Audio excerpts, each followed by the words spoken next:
Good evening. Welcome. At this time, I'm going to call D.C. Linton, one of our employees in emergency management, to give the invocation.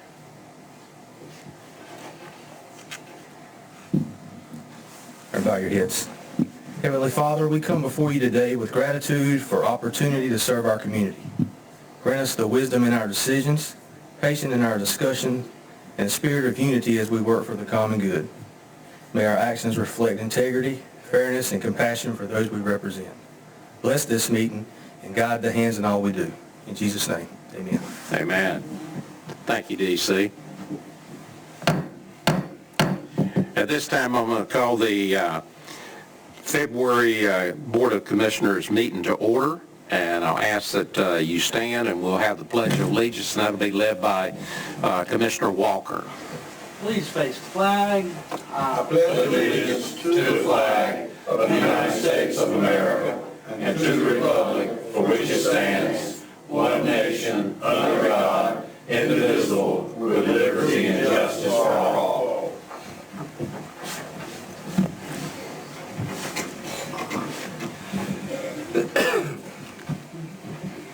I would ask that you please silence your phone at this time.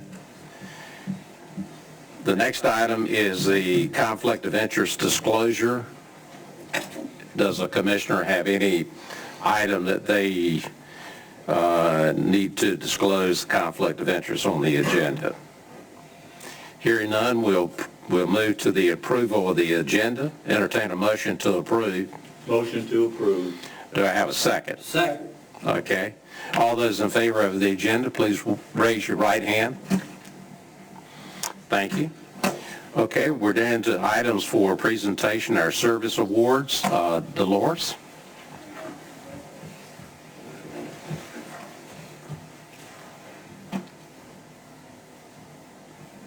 Good afternoon, Mr. Chairman, Commissioners. We have 2 employees here tonight to receive their service awards. We first have Christian McCullen with Emergency Medical Services, who has 5 years of service.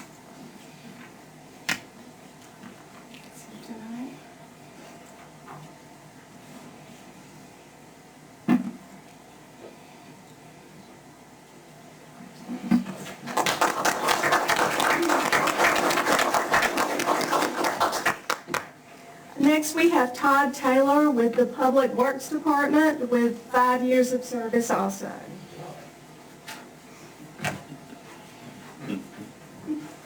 Thanks, sir.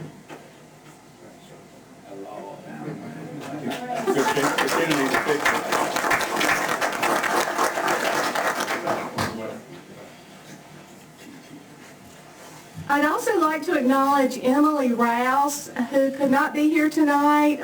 She is with the Department of Social Services, and she has 10 years of service with Beaufort County. So congratulations to her. Thank you. Thank you. Dolores. At this time, we are down to the public comments, and first person signed up is Norma.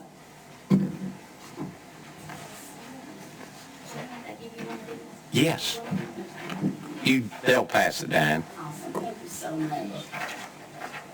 Good evening, gentlemen. As you just stated, my name is Norma Warren. I am currently the publicity director and the treasurer for the Jackie Robinson Baseball League. The Jackie Robinson Baseball League is housed in Greenville, North Carolina. We are a 501c3 organization where we cater to the academic and athletic components necessary for our players to be successful on and off the field. On April 13, 2021, the Jackie Robinson Baseball League competed in the Washington, North Carolina Youth Baseball League for the very first time.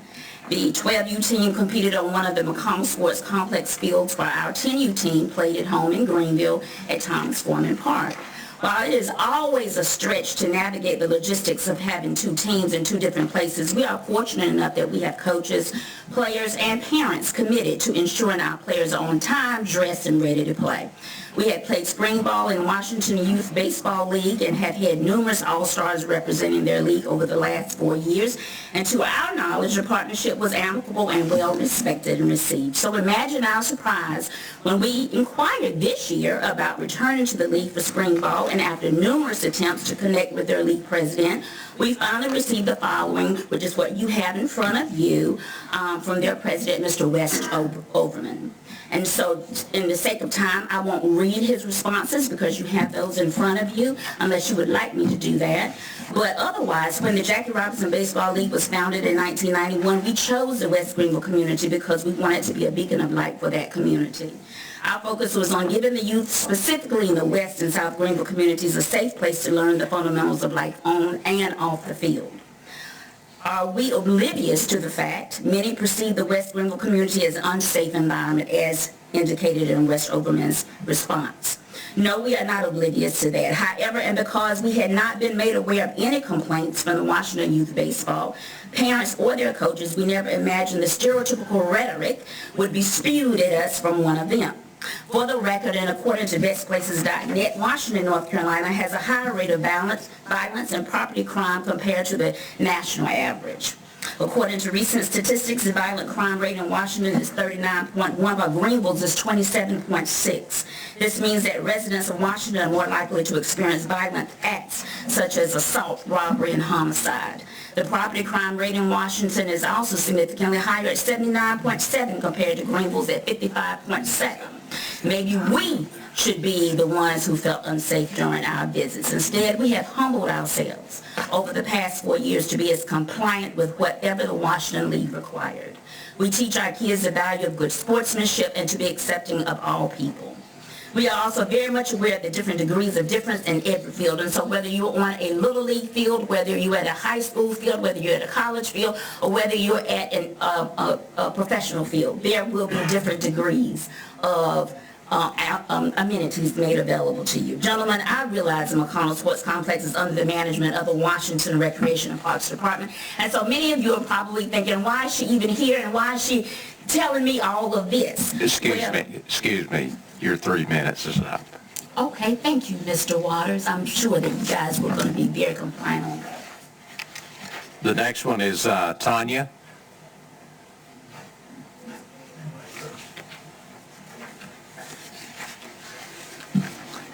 How are you tonight? Hi. Well, my name is Tanya Foreman. I come to you tonight also about the Jackie Robinson Baseball League.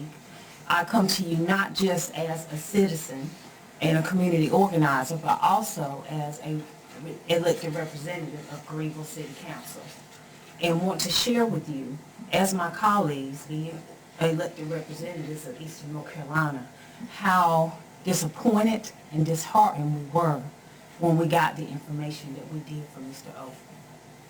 Overman. West Greenville, as was just said to you, has been perceived in a certain way. But the city of Greenville and our Parks and Recreation team take pride in how they keep that baseball field, the park, and the pool and gym that are associated with that location.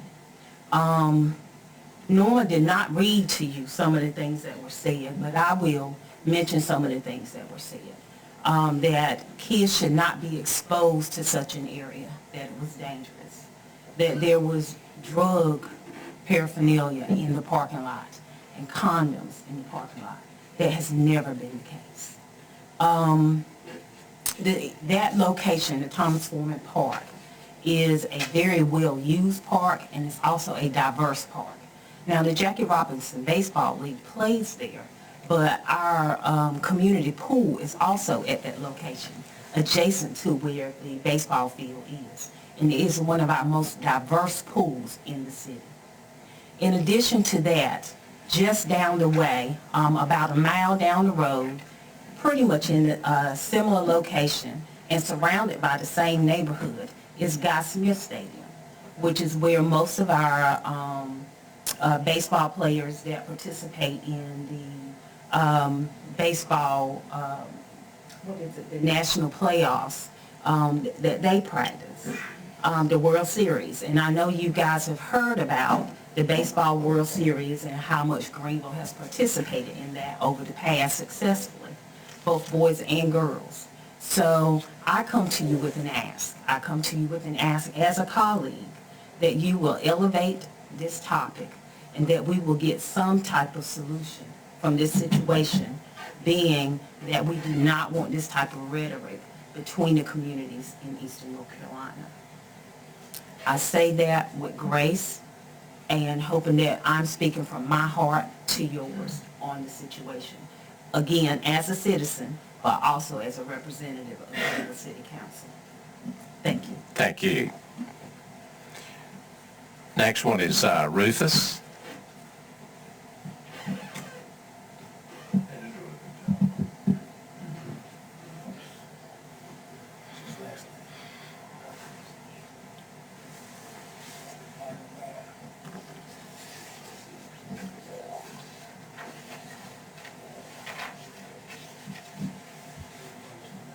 Commissioners, Good evening.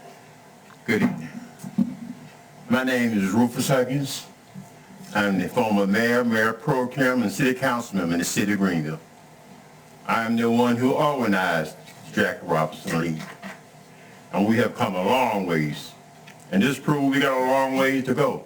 But together, we're going to do it. It's going to take black, white, all of us to work together. The only thing that can hurt us is division. And the devil's always alive trying to cause division. This is a great country. I'm a 100% disabled veteran for this country. And I love this country and I love this flag. And I believe in togetherness. There's no time to start dividing by the people that we elect to represent us and bring us together, regardless where we live. This is important to our community and our youth. Because one of the biggest things we got going on today is youth crime. And we have to attack it, not let it attack us. So this is a step forward by being together. Washington and Greenville is like brothers and sisters. In my day, it was Washington and Greenville.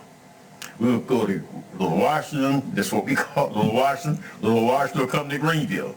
Always a big challenge between the two. But at the end of anything, when that's my brotherly love. But we fought, whatever it was, we fought to win because that was the bragging point for the rest of that year. If any of you all go back to that, you know. And so the competition in sports is one of their way out, you all, because that's something that's universal. And we need this. Little Washington need it and Greenville need it. And this is no time for division. This is time to come together and work together. And thank you this evening for giving me the opportunity to come and speak before you. Thank you very much.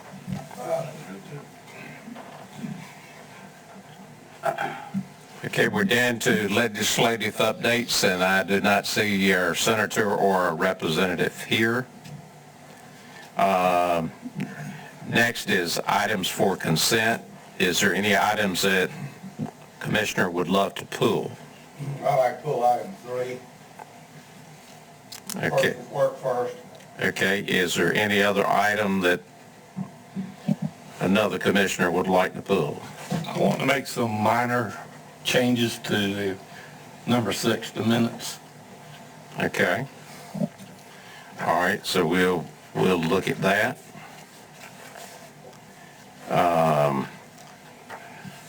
Need a motion to approve the other 4 items. So moved. Do I have a second? Second. Okay. All those in favor of approving those 4 items, raise your right hand. Those opposed? Okay. Kelly, do you want to come up here on the work first?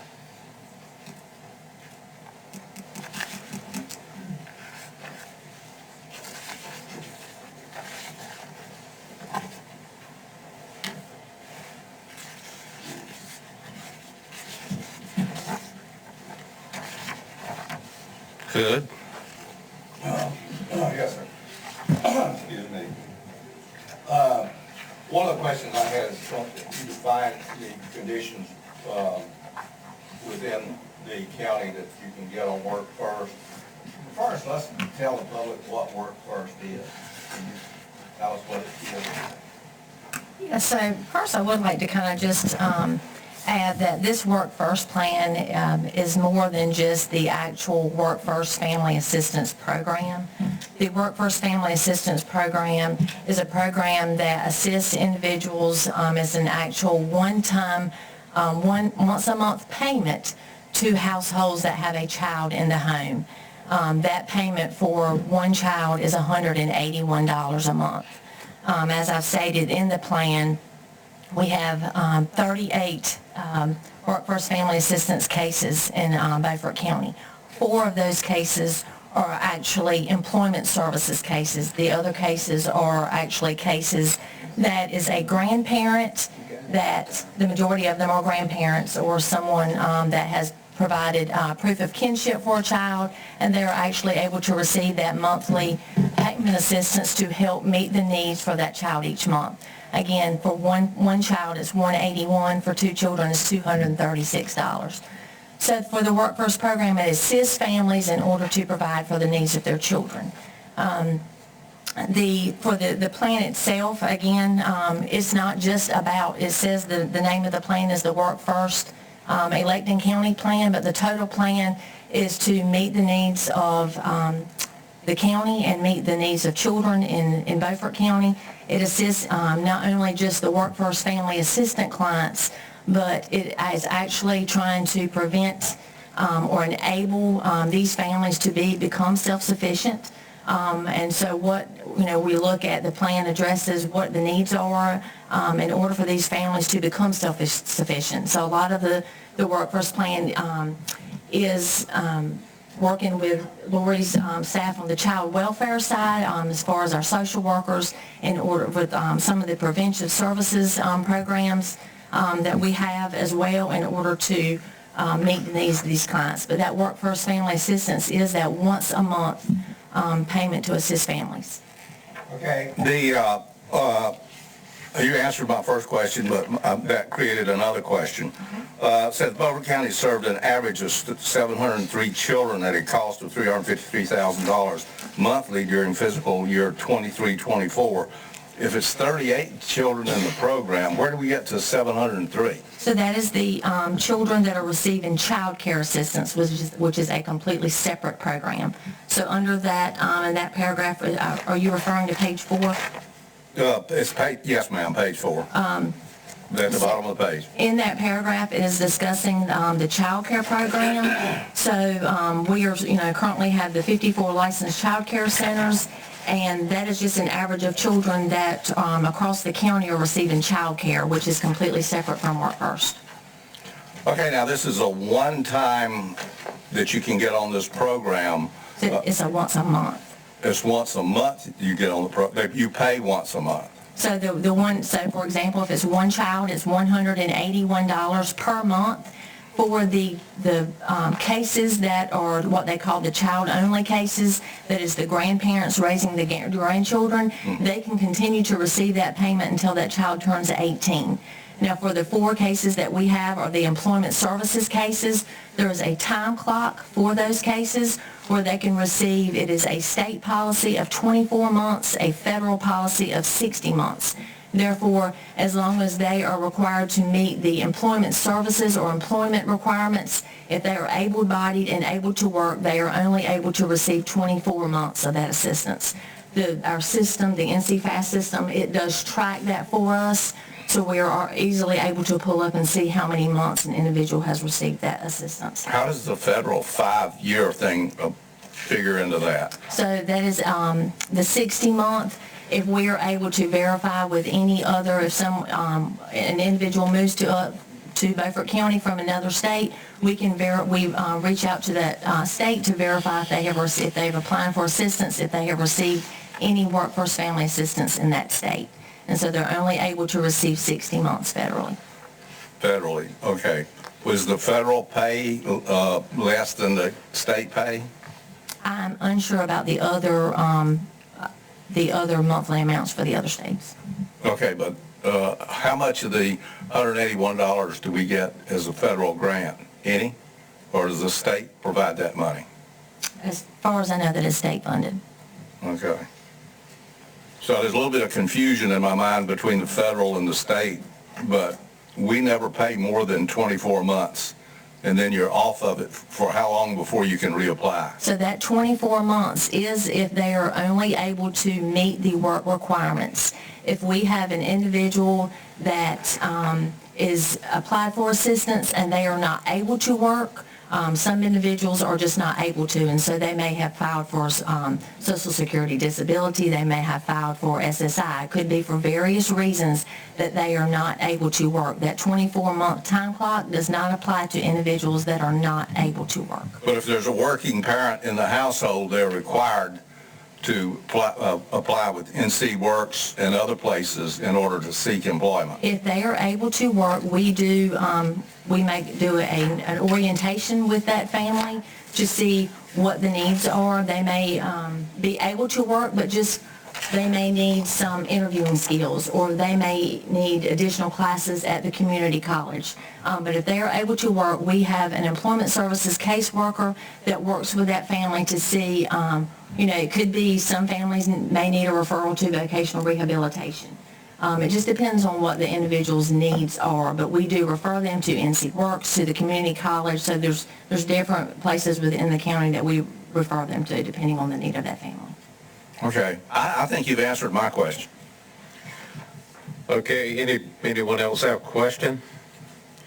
If not, I need a motion to approve the Work First Elected County Plan for the fiscal year 2026 through 2029. Got a motion, do I have a second? Second. Have a second. All those in favor of the motion, please raise your right hand. Thank you. All right, the next one is the minutes, so Tandy, tell us what page you're on. I'm on the first page, which is 66, I believe. Okay.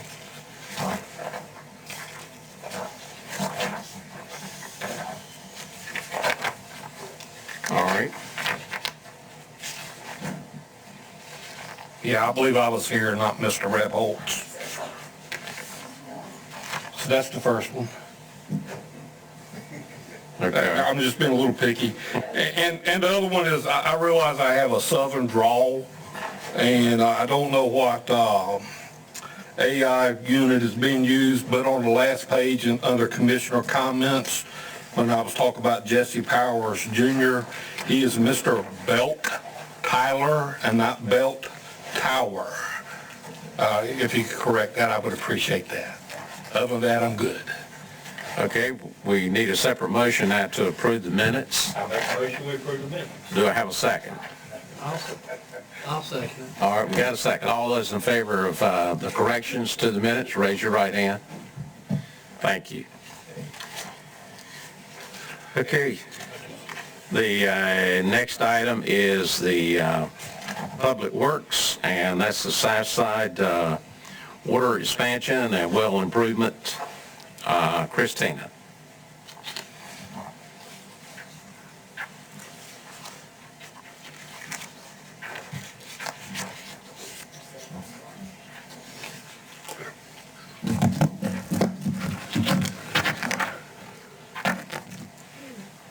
Good evening, Commissioners. Good evening.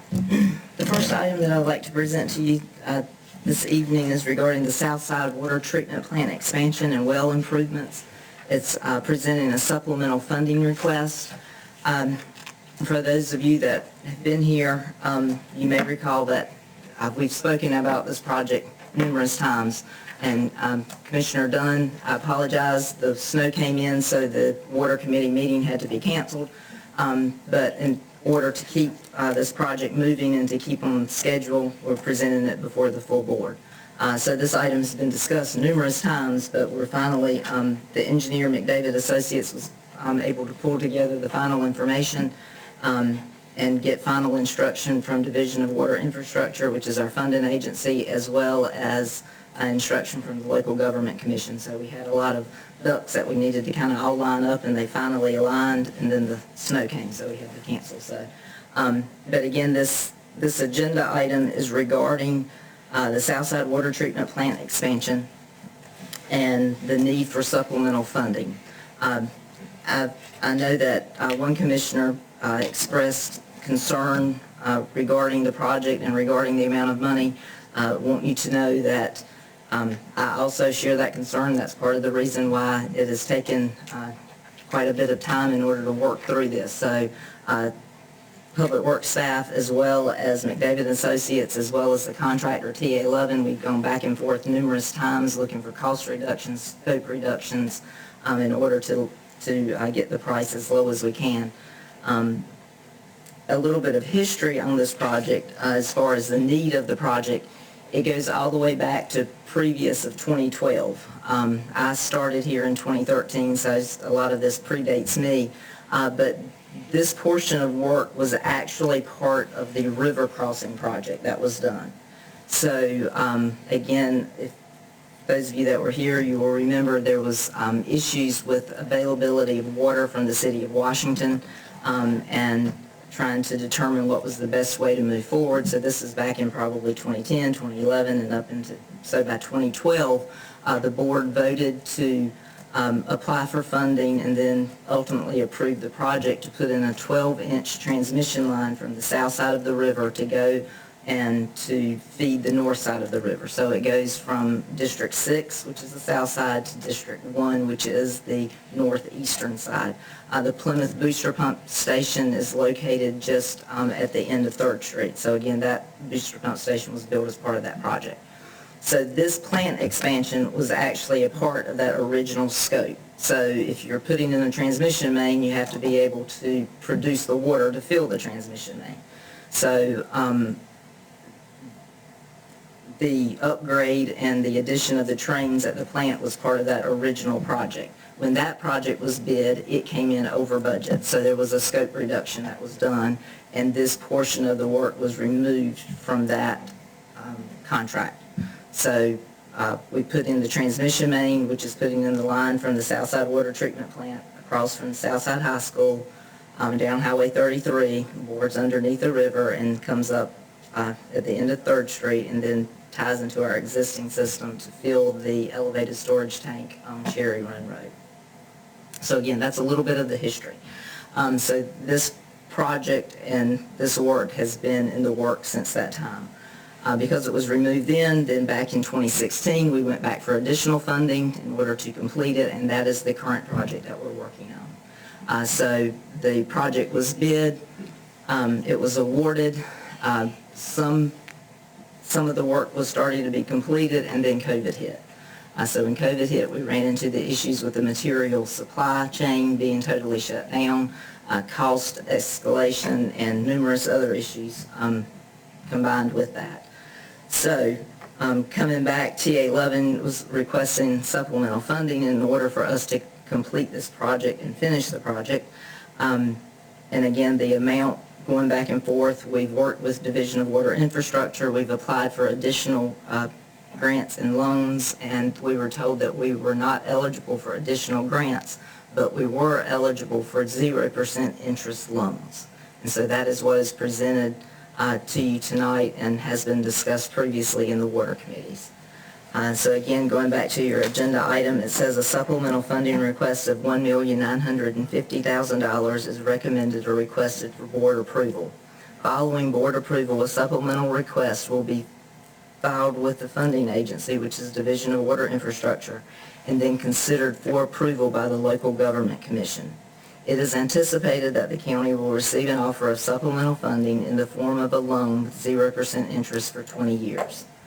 Based on the funding agency direction, a draft letter requesting supplemental funds, as well as draft change orders and a draft project budget, which reflects the acceptance and receipt of the supplemental funding loan, are presented to the board for consideration and approval.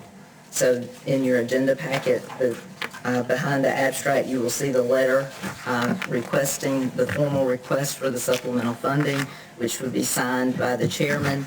Then you'll also see the 2 change orders that goes into great detail as far as the contract for bid negotiations, as well as the add and the deducts and the change.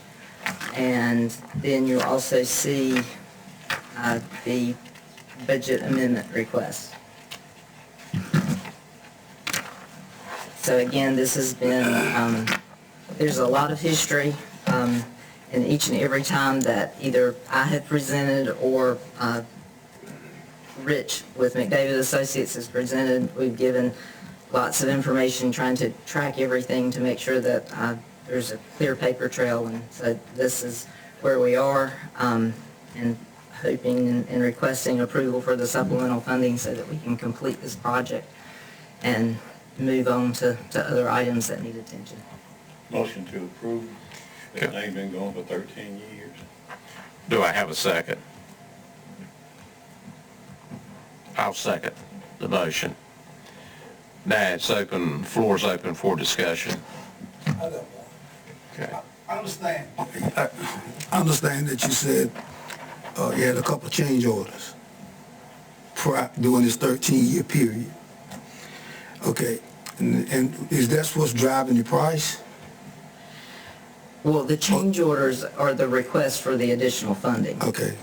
Now, if we approve this tonight, and when we get the project going forward, and another change order come, where do you get money from to take care of that one? It is my hope, and what we have had numerous discussions with TA Lovin and with the engineer, that there is sufficient funds to complete the project.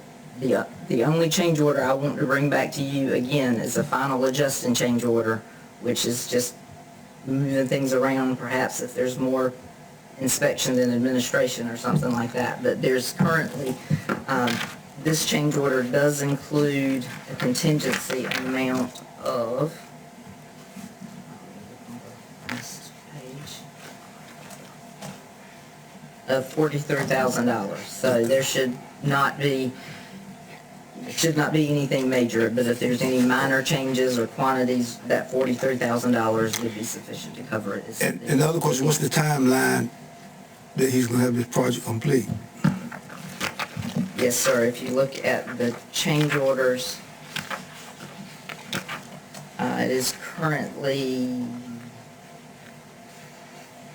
I apologize, this one does not have it. Okay. But TA Lovin, they are obviously, because they probably do more utility work in the eastern part of the state as far as plant work than anyone. So they are scheduled out, but they are committed to getting this done as quickly as possible. So more than likely, it would be at least 12 months, but hopefully less than 18.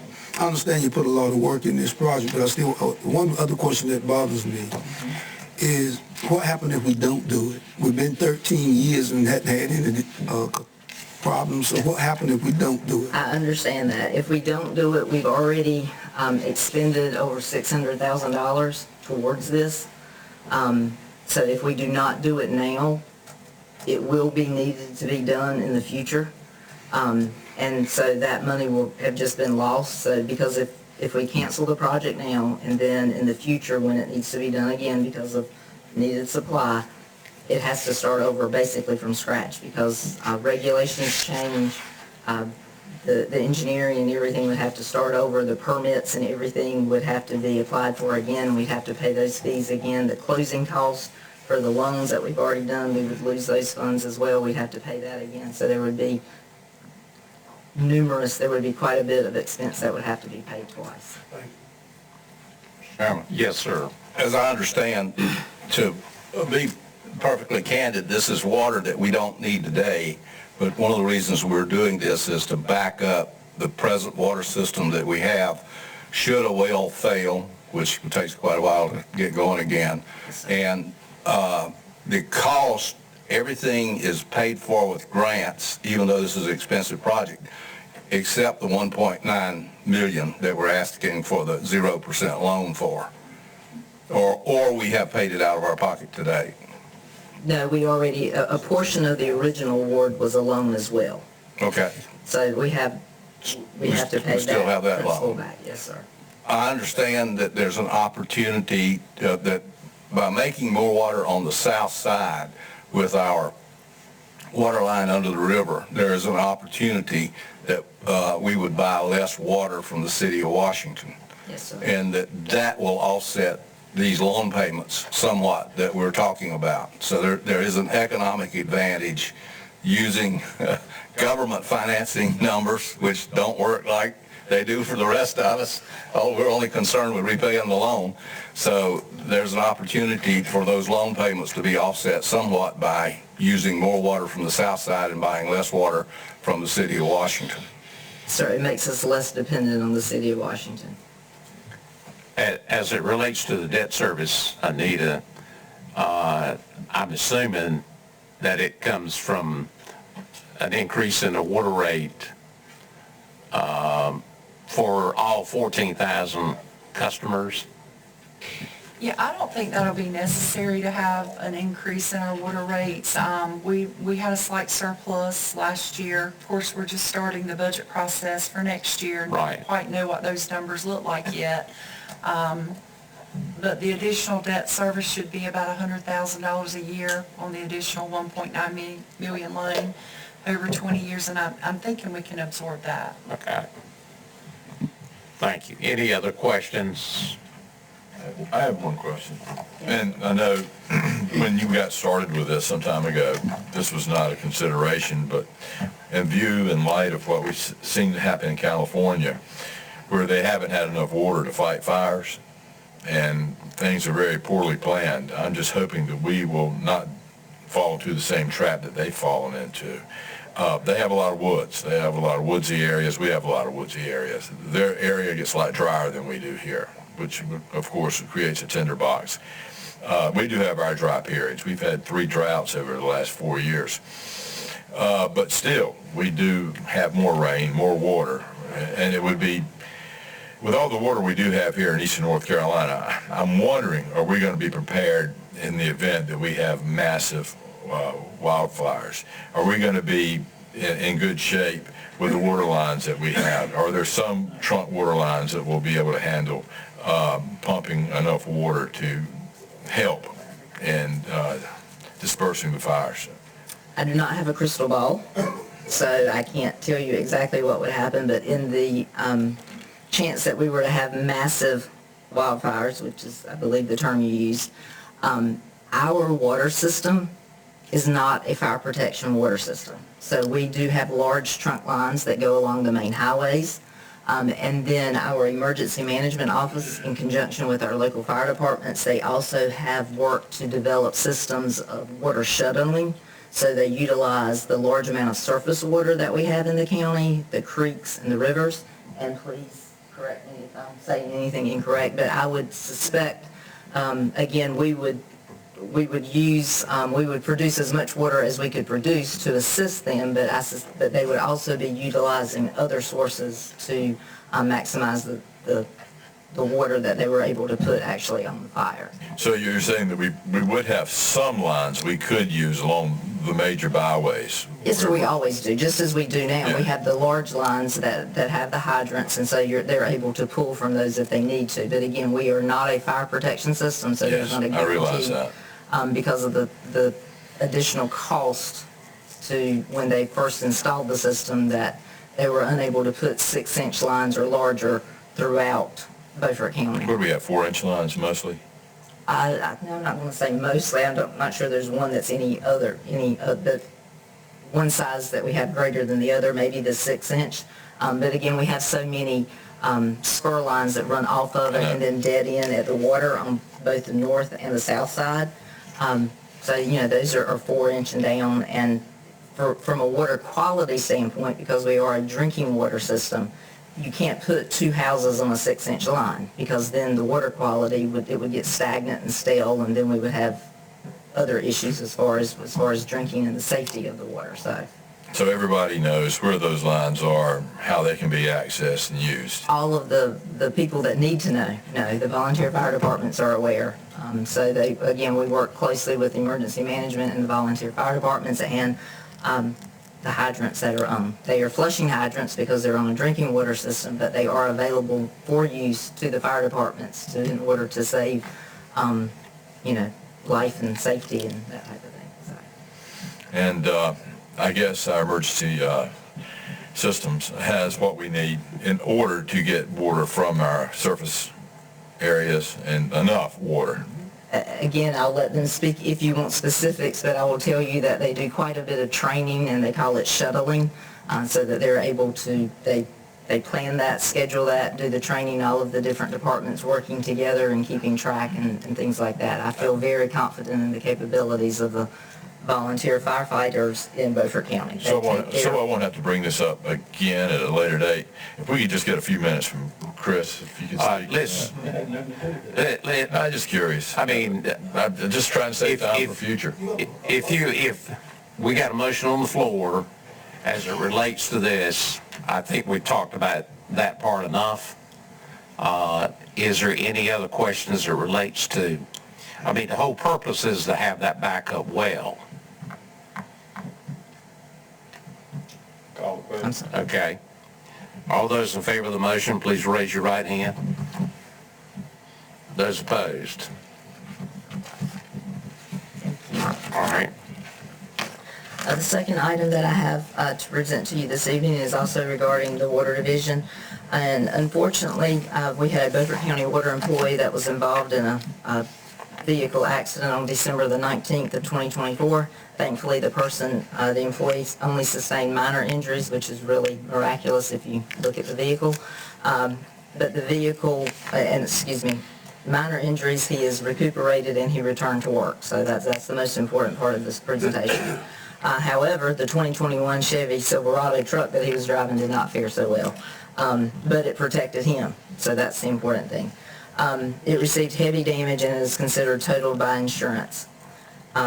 Based upon available stock, staff went out and received quotes from multiple dealerships, and again, looking for available stock. This isn't something you can order, but we need a replacement truck. And because we do not budget for unforeseen circumstances such as this, I'm requesting a budget amendment reflecting moving for $43,625, which would cover the cost of a new vehicle as well as miscellaneous equipment that's required, safety equipment. Are we going to credit against that whatever we got from insurance? Do you have an idea of what that was? Yes, if you look on page 192.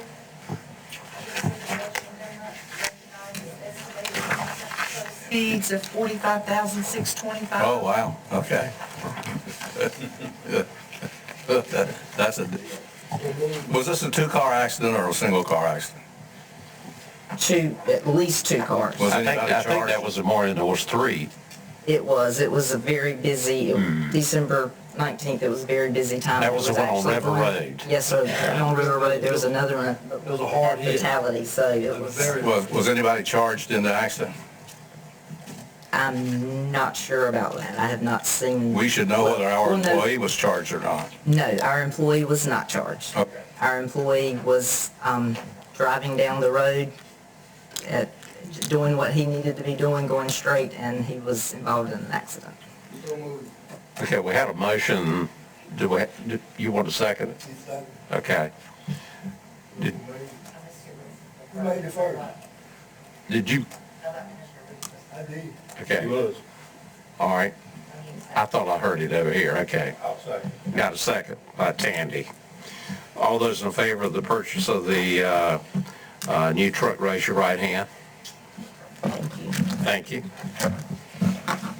All right, the next one is a review of the Saturday transfer station operations. Wes?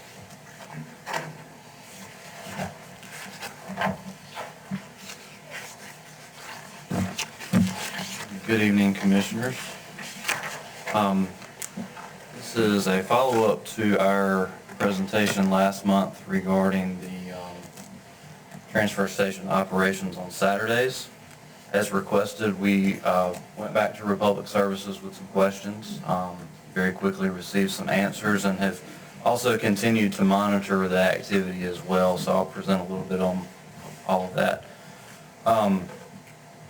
So we were directed to go back to Republic Services with a few different questions, as well as seek suggestions on potential ways to lower the cost of this service of opening the transfer station for 4 hours every Saturday. The first option we discussed was reducing the number of Saturdays that the transfer station is open. Republic Services is open to that. They are willing to honor the $1,250 per week or per Saturday rate. regardless of how many Saturdays we are open. So that is certainly an option, and they're willing to honor that rate, quote, even though operating costs have dramatically increased. Option number 2, several commissioners, I think, proposed extending the operating hours of the transfer station during the week. They responded that that was not an option because of the operating hours of their landfill in Allander. Landfill closes, if the transfer station stays open later, they'd have to leave waste on the floor, and North Carolina Department of Environmental Quality permits do not allow that to happen. So they cannot leave waste on the floor, therefore they can't stay open later than what they can ship a truck off to Allander. The third option was to further negotiate the rate with Republic. They responded that they were essentially not willing to negotiate that rate. They provided it, quote, based on true operating costs with a modest profit, and were only agreed to in the spirit of being a good partner to the county. So that option was off the table as well. Again, we asked our representative with Republic if they had any suggestions, and they did not provide any suggestions. So essentially, in the eyes of Republic, the only option here is to reduce the number of Saturdays that site is open to the public. Again, like I said, we did continue to track the data through January. You can see we've updated the chart that we presented last month. However, there was one Saturday that the transfer station remained closed due to the weather forecast, which ended up being a lot of rain. But it was decided before the weather came in to close for that Saturday. So 3 additional Saturdays. We had one Saturday with 8 loads. The other 2 Saturdays were 1 and 0. So you can see the totalized information over 7 months. We've totaled 122 loads with an average of 4.21 loads per Saturday. The high was 11 loads, and the low again is 0 loads. And if you factor that as the cost we've spent, which is $33,750 divided by the total number of loads, that's almost $277 per load is what we're spending to operate that, for Republic Services to operate that site every Saturday. Again, as mentioned last month, if the board does decide to terminate the contract, we would have to provide 20 days written notice to Republic Services. So because of today's date, the service would continue through the end of February as planned, and then would stop in March if that decision is made. So based on the high cost per load of providing the service, we continue to recommend that the contract be terminated at the end of February. However, understanding the comments that have been made, if the board does desire to continue the service in a reduced capacity, our recommendation would be to operate 1 Saturday per month. We state that as the first Saturday of the month, unless that Saturday is a holiday, when it would then be the 2nd Saturday of the month. And that would reduce the level of service and provide an annual savings of $45,000. I'll be happy to take any questions on that. Any questions of Wes based on the options? Entertain a motion to go with one of the options. Well, I make a motion we go at least once a month. I mean, my constituents have said if we don't get to take it once a month, we'll just put it on the side of the road. And we don't want that. No, there is a fine for that. Gotta get caught.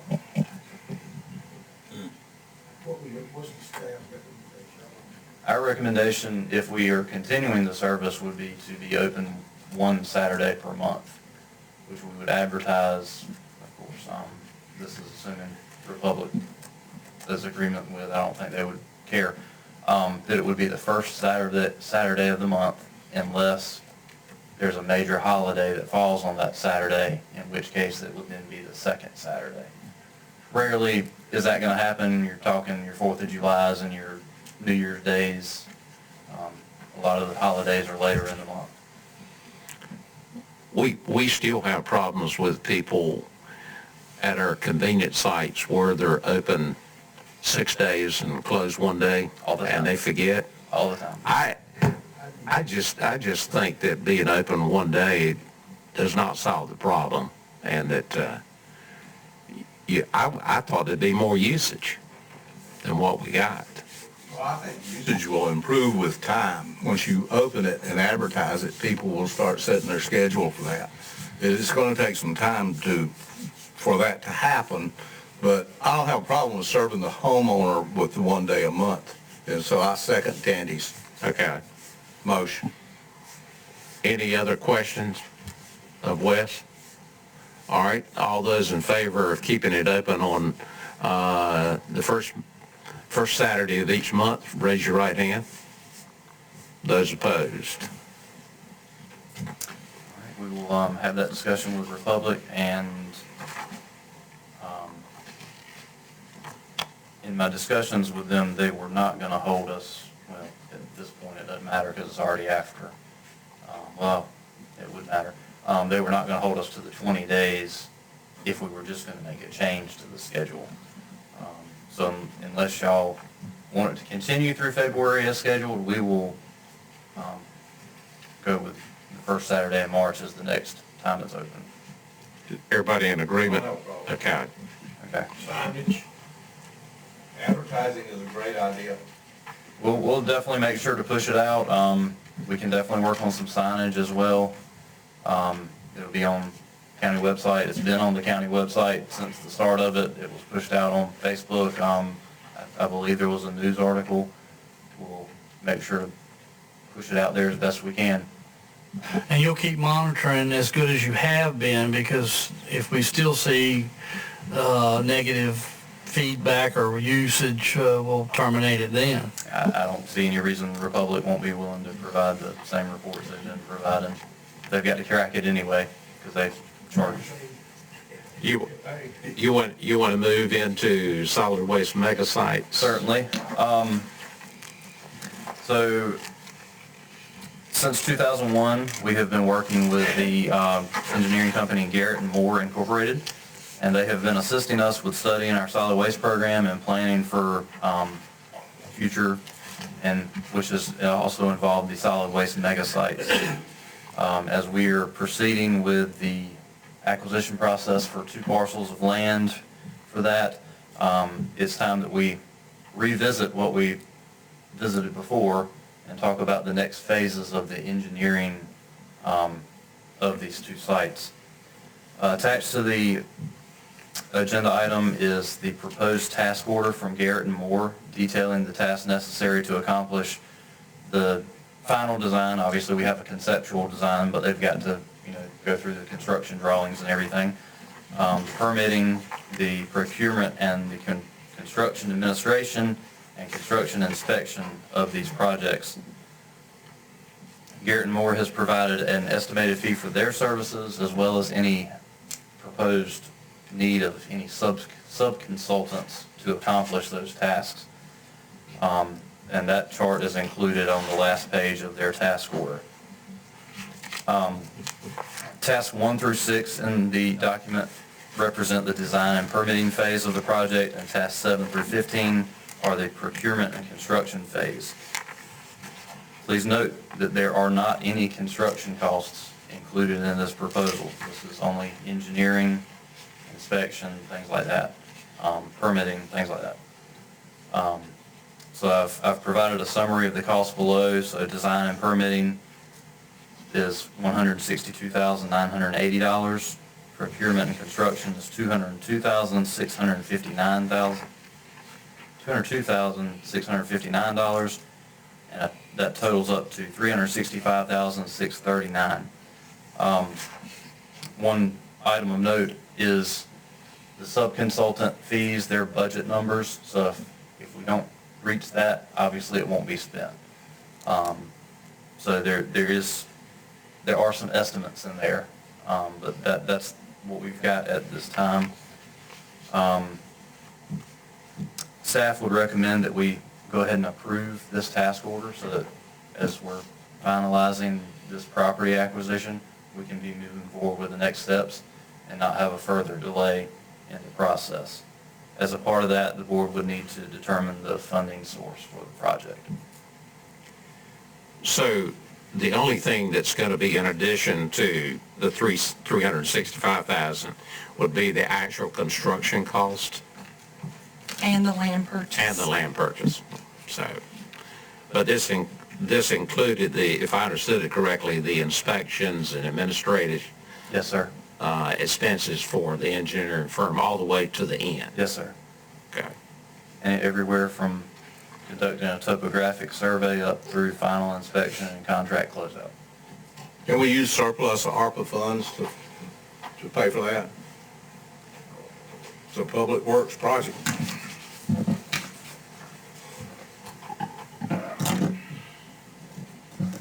Thank you, Mr. Chairman. So, when I did see this agenda item up on our meeting tonight, I did want to put a few numbers together for you on some funding possibilities for the project. So, these are all estimates, but we're looking at this project, full total cost coming in at about $6.5 million between the land acquisition cost, the engineering and design cost, and of course the construction of the 2 mega sites. So with that in mind, the great news is we have very healthy fund balances in multiple places. And I'm a huge advocate for not going out and borrowing money from the bank and paying them the interest when we can borrow it from ourselves and pay ourselves the interest. So what I mean by that is, you know, we have the general fund that has almost a 35% fund balance, probably close to $30 million in fund balance that we could easily loan the solid waste fund. The funding at the going interest rate, which is approximately 4%. We'd have to decide whether we wanted it to be a 20, 30-year loan. We also have, if you'll remember back a couple of years ago, we had a surplus of over 35% general fund balance, and Commissioner Rebholz made the motion that we take $5.6 million, which was the excess amount, to bring us back to the 35% target, and we transferred that $5.6 million to a facility capital reserve.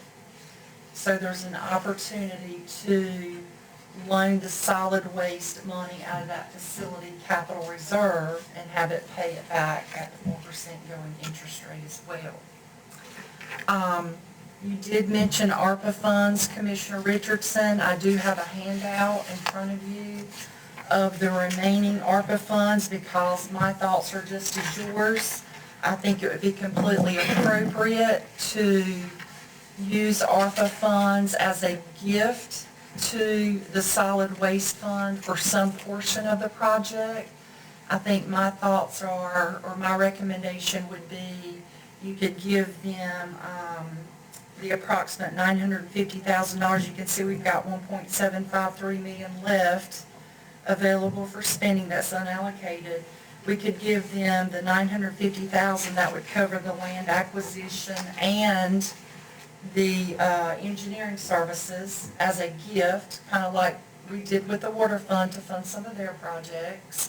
And again, I think it's an appropriate use of funds because it does benefit all the residents of Beaufort County solid waste. And then you're looking at remaining amount needed just for the construction piece of about $5.6 million. And it just so happens that's the amount of money, $5.65 million, that we have in that facility capital reserve. And then you can use that money as a loan for the construction piece. Nothing we have to decide tonight, just letting you know there are a lot of different funding possibilities that we could do. We could use the ARPA money, we can use the capital reserve money, we can use general fund money as loans, but we do have the money in-house without borrowing it from a bank and paying interest rates to a bank. We can all do it internally. You already figured it out. Do you, so you're not saying we need to take any action tonight? We don't need to take any, well, if you move forward with the $365,000, we'll obviously need to do a budget amendment for that, so we'll need to at least determine the funding for the piece of that. We do have a $1.5 million in solid waste fund balance as well, so up to the board whether you want to use the ARPA funding to pay the $365 for the engineering, or whether you want to use the solid waste fund balance and just pay cash for that, and then do the land purchase with the ARPA funds.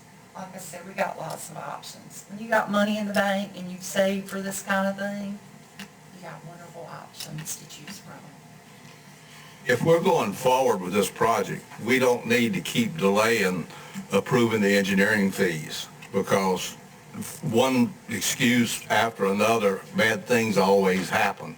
So if you're going to do the project, I think we need to go ahead and approve the engineering funds and take the money from wherever you want to take it from. Well, it appears to me, based on what you're saying, it would be better to take it out of the ARPA and let it be a gift. Would be. Okay.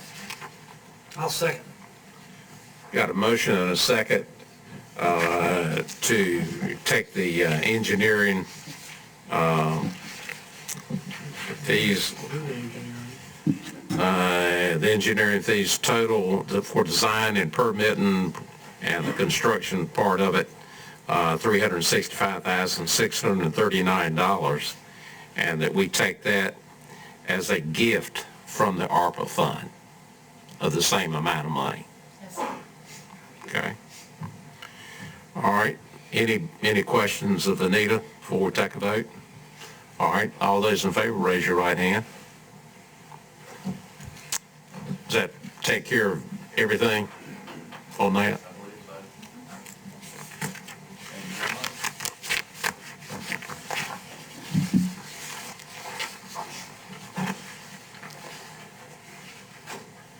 Okay, we're down to Brian, the Beaufort County Municipal Water Sewer Systems on State Distressed Unit List.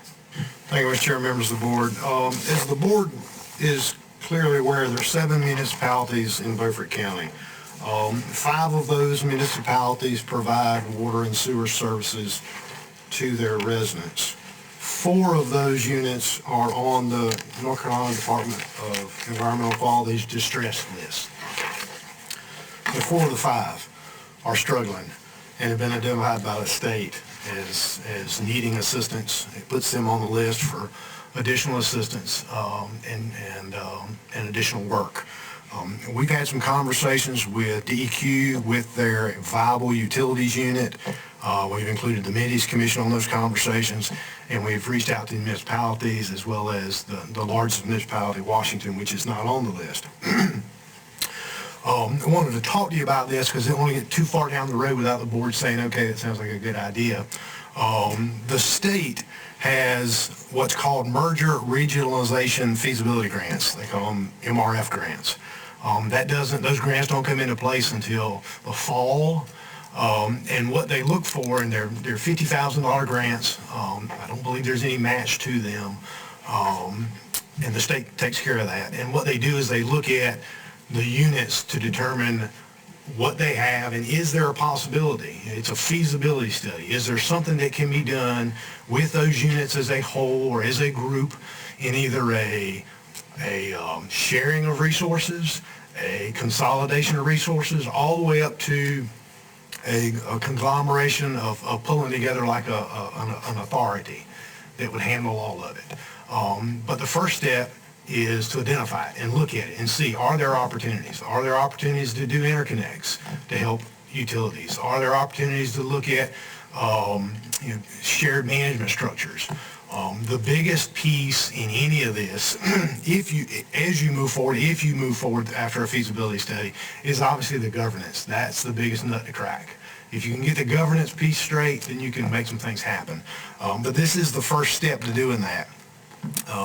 And I think it's an opportunity for the county to work with our municipalities to try to help them figure out, is there a way to continue to make them viable? Because small municipalities with the struggles they have already, and then with utilities, the big thing about utilities, unfortunately, you put stuff in the ground, you forget about it.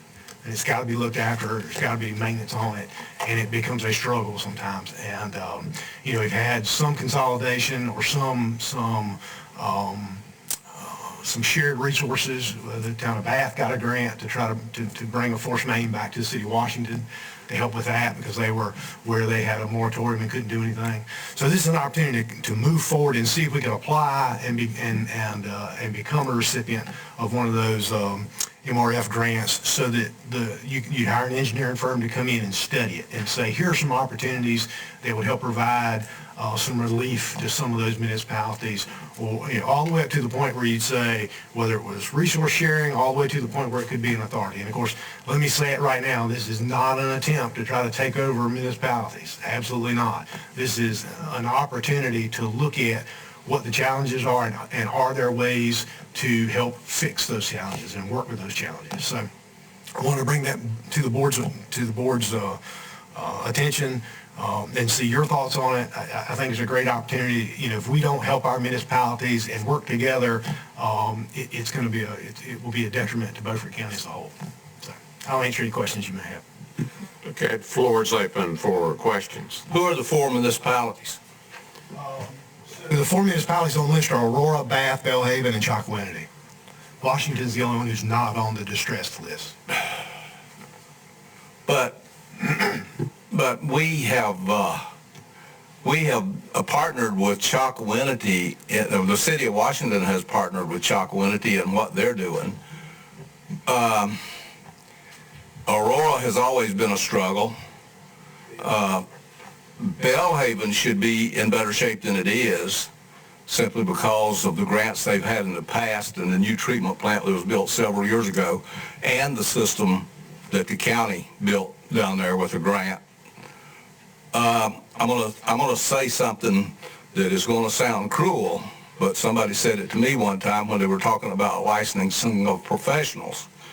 They said, if you license these people as professionals, you're going to have the same inept, corrupt, unethical practices that you're going to have going on now by the same people, but they're going to have a license and they're going to have the appearance of credibility. The problem in all of these places is management. So what I'll simplify what I just said is, if you do this, you're going to have the same kind of bad management that you've had up to now that's got them into the situation that they're in. And I don't support us getting involved in these municipalities in any way with these studies. Mr. Ridge, I appreciate your comments. I think the opportunity is to try to determine what issues there are, and are there ways to address those issues. And whether that be, like I say, shared resources all the way up to everybody kind of bailing out of the utility side and making an authority which would run it all, could be an opportunity. But you got to first look at it. You got to first understand the problem to be able to determine what a solution may be. And this is what that would help do. Well, the secret to success, if you're doing an authority and doing that kind of thing, is the management and the board of directors of the authority. And if you're going to come up with something where we're going to have an authority, but we're going to take a representative from all these places and put them on the board, I'll say the same thing again. You got the same inept management that you've got now, and things are not going to be any better. So I don't necessarily want to get into a back and forth with you. I've had the opportunity once in my career to work through an authority model, which we did in Granville County. And again, as I said, the management structure is the key to making that work. If you can't figure out the management structure, the governance of it, and that's if you even went to that level. I mean, that's the full level. You may not have to go to that level.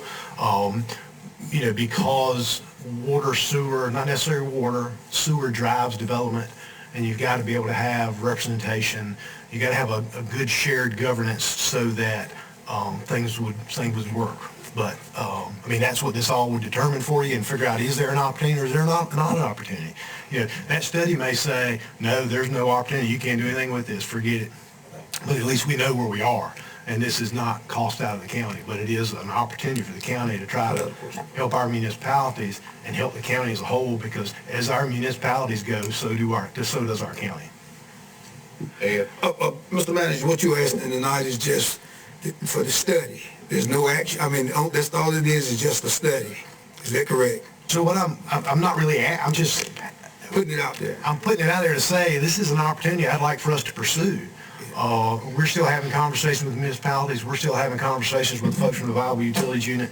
It would take us, and with the COG as well, and it would take us applying to the state to get a grant. We may not even get the grant. They may look at it and say, no, we're going to give you a grant. I think we had a great chance of getting one because 4 of our 5 municipalities are on the distress list.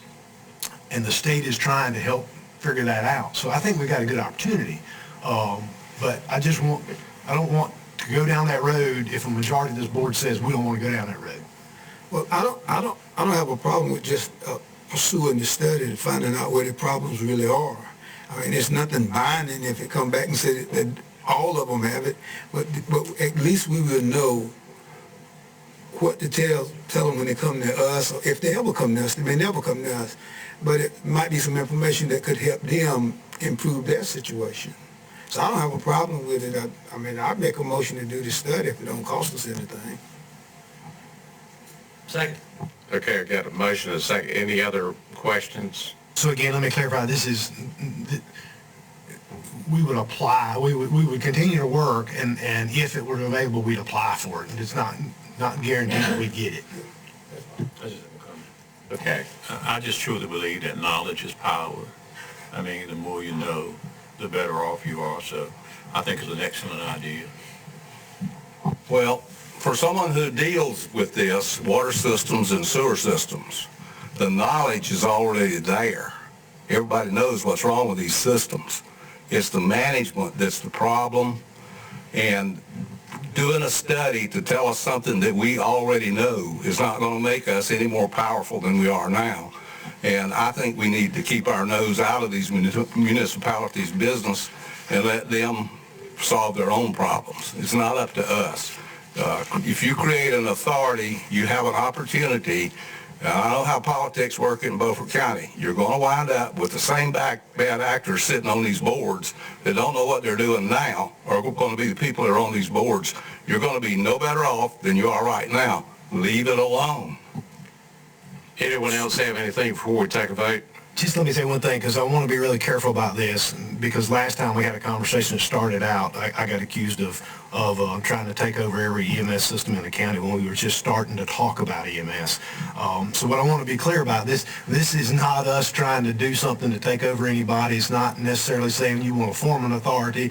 It's a study to say what are the opportunities available to help municipalities in this system. So I don't want anybody to take away from that the county's trying to take over something. We're trying to help, as Commissioner Langley said, improve the knowledge and figure out, let the folks who do that for a living, who are a lot smarter at it than I am, figure out what makes sense to help these municipalities stay viable. Okay. Yes. It would be one thing for us to do a study and to keep an open mind. It's going to be another thing if we do a study and it's just a rush to have a positive recommendation at the conclusion of that study, that being that we work together hand in glove with these people that Hood consider probably poor managers. Unless you can bring in good management to help poor managers get back into a good management state, it's almost an impossible situation, because in government, fiefdoms are created. And when those fiefdoms are created, then these poor managers never consider that they could ever be the problem. They consider that they're the solution. And I understand their optimism, but sometimes optimism will fail a man and a woman. So while I would love to do this, to gain knowledge, maybe even be able to gain some concessions from this overlay government of a municipality, which sometimes, as we found in Chocowinity, limits us from doing what we need to do. and we could gain a little leverage to say, you do this, or we're not going to do that. Sometimes that becomes an untenable political situation. So it's a double-edged sword, cutting both ways.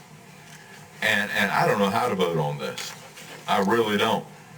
Well, I mean, today, if we do nothing, we're going to do nothing. Exactly. And we'll never know. We've got the option. First of all, the municipalities are going to need to participate. Maybe they just kill it altogether and they didn't even want to participate in a study. Unless, Brian, that's far enough along to... Yeah, so we've reached out and had some conversations. You know, the biggest player in this would be the city of Washington, and they would be in favor of looking at it. I mean, it's just looking at it. There's nothing wrong with looking at something and knowing. I'll stop. Well, you know, this last go around when Bath and Washington did their thing, they also was some conversation, and I don't know. I don't know whether there was a study done to connect Bath and Delhaven, but I feel like we should at least participate and try to be part of the solution, because we still have. I mean, it's not just about the municipalities. If we have growth in certain areas, you know. We always extend, we get grants, the county does, to try to help a municipality. If you got a business that's coming and you need, 2 miles added to it. So if you have a plan, at some point in time, you start connecting small pieces. But you got to kind of know where you're going with it. So You're talking about the positive aspects of creating and maybe an authority where... No, I don't know what that is. I'm just saying that this is the first part, the study.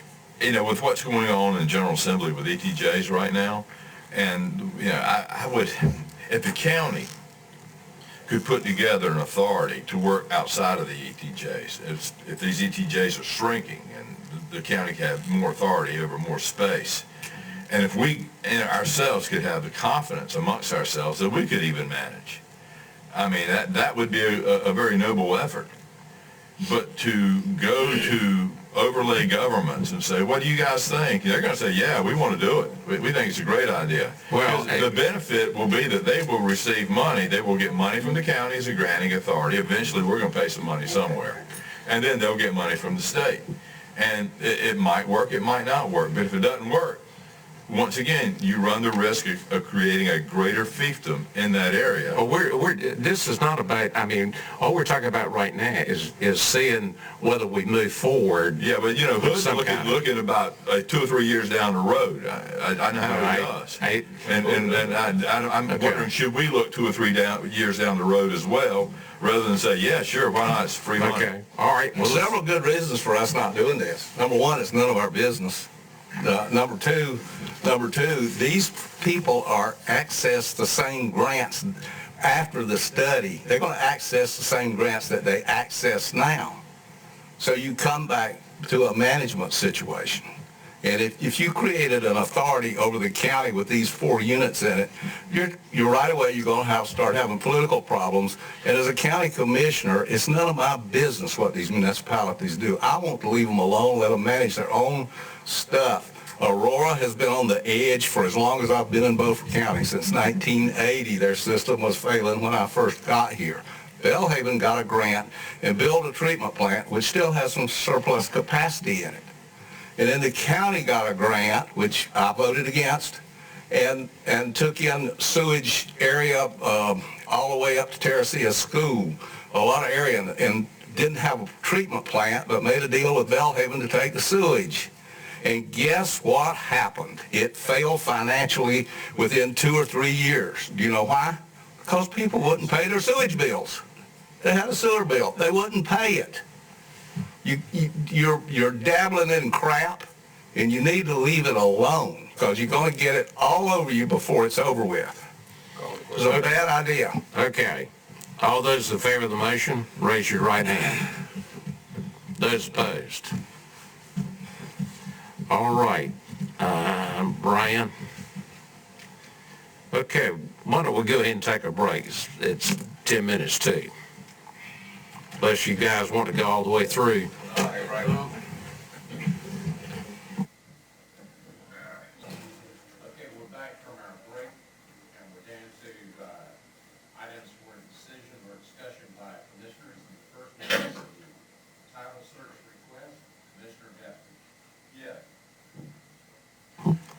Yes, I'm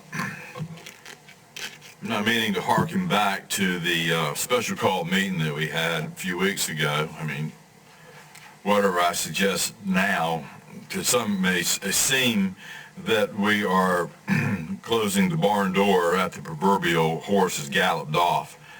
Having said that, there's some large questions about how it came to pass that we ended up working with the Beaufort County Schools to allocate $500,000 for land that they thought they owned when we could have exchanged land we knew that they owned and we had first right of refusal for. Be that as it may, be that that's in the past, I still would like to know how it came to pass that they did not know what they should have known. Now, it's not our total responsibility to know these things. Having said that, it is our responsibility to provide oversight to the school system. That's what we do. I mean, they have their own governing, non-taxing board, I realize that, but they do need help. And we are the largest governing body in this county, and we have a lot of responsibility because of that. It is our responsibility to know what is going on, why things happen poorly, and to have a history of such so we don't do it again. So what I'm requesting is our new attorney do a title search on that piece of property so we can figure out what happened, why it happened, and have a forensic accounting of what's in the past, what's going on now, and so maybe we'll make better decisions in the future. And I'll put that in the form of a motion. Is there a second? I'll second. Okay, we have a second. Any discussion? I guess. This is another one of them lane violations, I think. And the schools and the city they've already got they've done this title search, and I think things going to be signed tomorrow. So, and I got that information from T.W. Allen, the chairman of the school board. So I don't see the need to have another title search because, this thing was discussed way back before July, I guess, back and forth with the city. And a lot of it, we don't even know what was said, and the title search is not going to tell you that.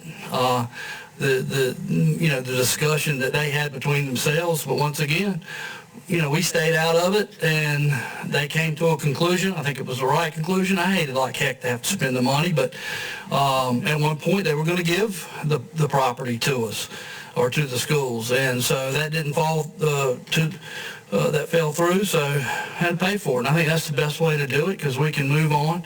Heavy equipment arrived there today. They're got all the landscaping netting up, and they're putting the construction office up this afternoon. So we're moving.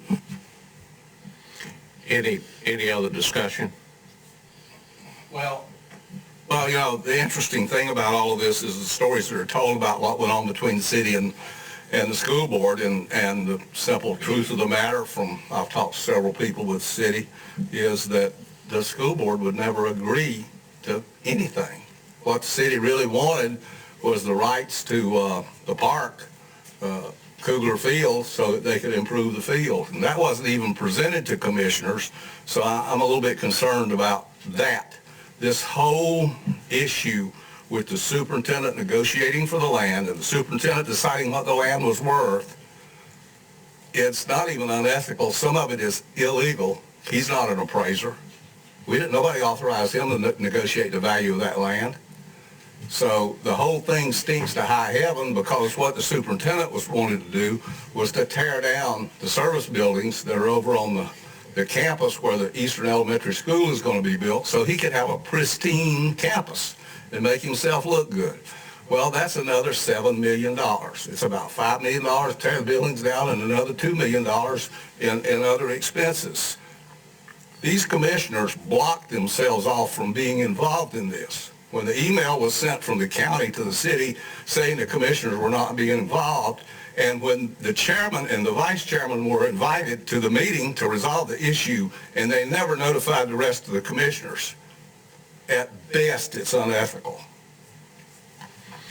Anybody else want to speak? I just need a point of clarification. We may have received an invitation, but we never went. So if someone extends an invitation to you, how can it be unethical if you refuse to go? It's unethical when you don't inform the rest of the commissioners. You can't extend a commissioner, an invitation like that to one commissioner. I had a floor hood. Well, go ahead. Let's hear your story, your mic's on. Why did I need to tell the other board members, well, they invited me to come to a meeting, but I'm not going? That doesn't make any sense. And I'm never going to do that. I'll be sitting here, I know, for 4 years, and anytime somebody asks me to go somewhere and I'm not going, I'm not going to call the board member and say, well, they invited me, but I'm not going. I most certainly am not. Well, that is a waste of everybody's time. This is a repeat of the last meeting. Brian called me, and I said, Brian, I don't think that we should go and participate. I think that should be between the city and the school board, because what they were still trying to do was to negotiate two options. Two options is what they were working on. And I said, I think we need to stay out of it. And that was it. So Brian and I did not go to the Washington Police Center. The other thing that I think you need to understand, I've been in the business world for 55 years. I have been involved in a lot of land transaction. I financed a lot of stuff. I can tell you, you can get title searches all day long, and most of them will tell you it's subject to an appraisal. Now, Hood should know this. Until somebody goes out there and actually does it, you don't, if there's a dispute about the line and not knowing exactly who owns this little 4 acres or 5 acres, that's when he shows up. My brother was a surveyor for a number of years, and he says that's when you find out if you have a flaw, because people come out of the woodwork and they start saying that's not it. This piece of property had been mowed, and everybody thought it was part of the property, and even the GIS showed that it was part. So I'm not going to vote for the title search, because now they have a survey. They have a survey. So I'd like to speak, because I would like to have an input into a lot of what I've heard going on this board. I think you guys don't understand what a title search is. Oh, I do. I don't think you do. I do. An appraisal and a title search are two different things. Absolutely. Okay, a survey and a title search are two different things. A survey is making measurement of a representation of what you know you have. Knowing what you have is through a forensic review of deeds and transfers over many, many years. Now, in this case, I'm going to hypothesize that some of this happened when the city schools and the county schools came together and they exchanged pieces of property and didn't think it through well enough. Maybe that's part of it. I don't know. But I would like a forensic review of how it came to pass without bringing in this item and that item. We got the equipment on the property. Now we can go and do this. We can move forward. We're only spent $500,000. Glad to do it. We helped everybody. I want to know why we're building a structure on land we don't own, or that they don't own, that we have first right of refusal to. Now, if it's been said that a title search has been done, I'd be happy if that title search is presented to us by our attorney. And we learn why you guys in Center-Left Coalition who swap votes to share power allocated $500,000 of the taxpayers' money without knowing any more than thinking an appraisal and a title search is the same thing. Or we got the equipment on the property. You're doing real good. We just spent $500,000, but we're moving forward. We're progressing. You guys are progressive guys, I get that. But I want to know why the mistakes were made. I don't want to see that mistake made again. It's one of the dumbest things I've ever seen. You don't do that. You may have done it in your real estate. I've never been involved in a real estate transaction where people didn't know what they owned. So I want to know why people didn't know what they owned. Okay? So I ask that. We will go with the motion I've got now, or we can go with one where the title search will be presented to us, and we can see from the very beginning how it happened. And I would direct this to the attorney. Do you think you would be able to review that title search and take a look at it and be able to present it to us in a method where we could understand it? I'm going to be a pretty quick study on that title search when you bring it. I'd like to see the chain, if that would be possible. Hood, would you like to see the chain? Yeah, I'd like to see the chain. That completely depends on the form that the closing attorney used. Normally, they would use a bar title opinion form, which details the begin date of their title search through the date that they have formed the opinion. It does, just to speak to the chairman's earlier statement, it does disclaim anything that could be shown on a survey, which is why surveys are so important, unless it's been recorded of record. And so long as it's now been recorded of record, which I assume that any surveys that have been done in connection to this deal, as long as they've been recorded, then that would be a part of the title opinion as well. Now, the title opinion does not go through and list out the chain of title as far as any conveyances. So that would take it a step further, and that would have to be provided by the closing attorney. That's what I want to see. I want to see the very beginning where it all started. Mm-hmm. I don't care if we got to go back to the 1700s. I want to see where it began. Okay. Any other comment? Okay. Well, do you want to stick with my original motion? Yeah, that's fine. Okay, let's do it. That's fine. Okay, all those in favor of the motion, raise your right hand. Those opposed? Don't care? Don't want to know. Thank you. Don't want to know. Thank you. Head in the sand. Okay, you want to go to your next item, Beaufort County DEI review?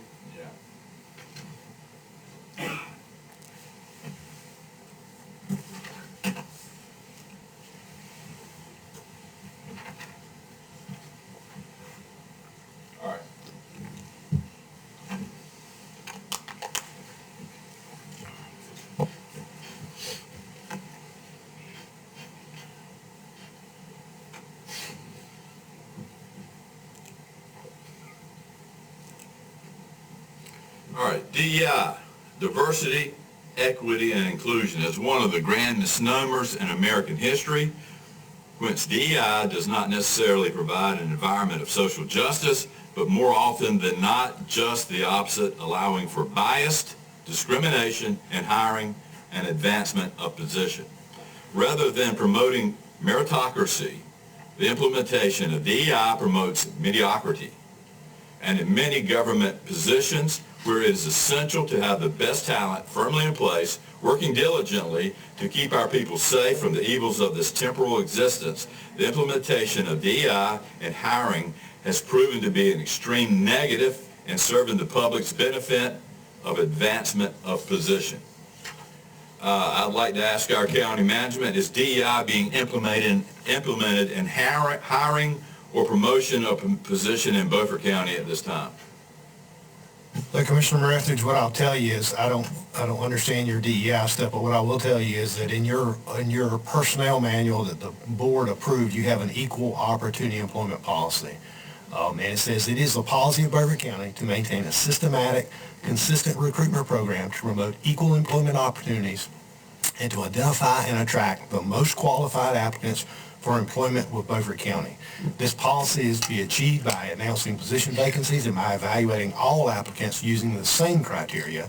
The county maintains a policy of providing equal employment opportunities for all persons, regardless of race, color, sex, religion, gender, national origin, marital status, political affiliation, citizenship status, veteran status, ancestry, genetic information, non-disqualifying disability, age, or political affiliation.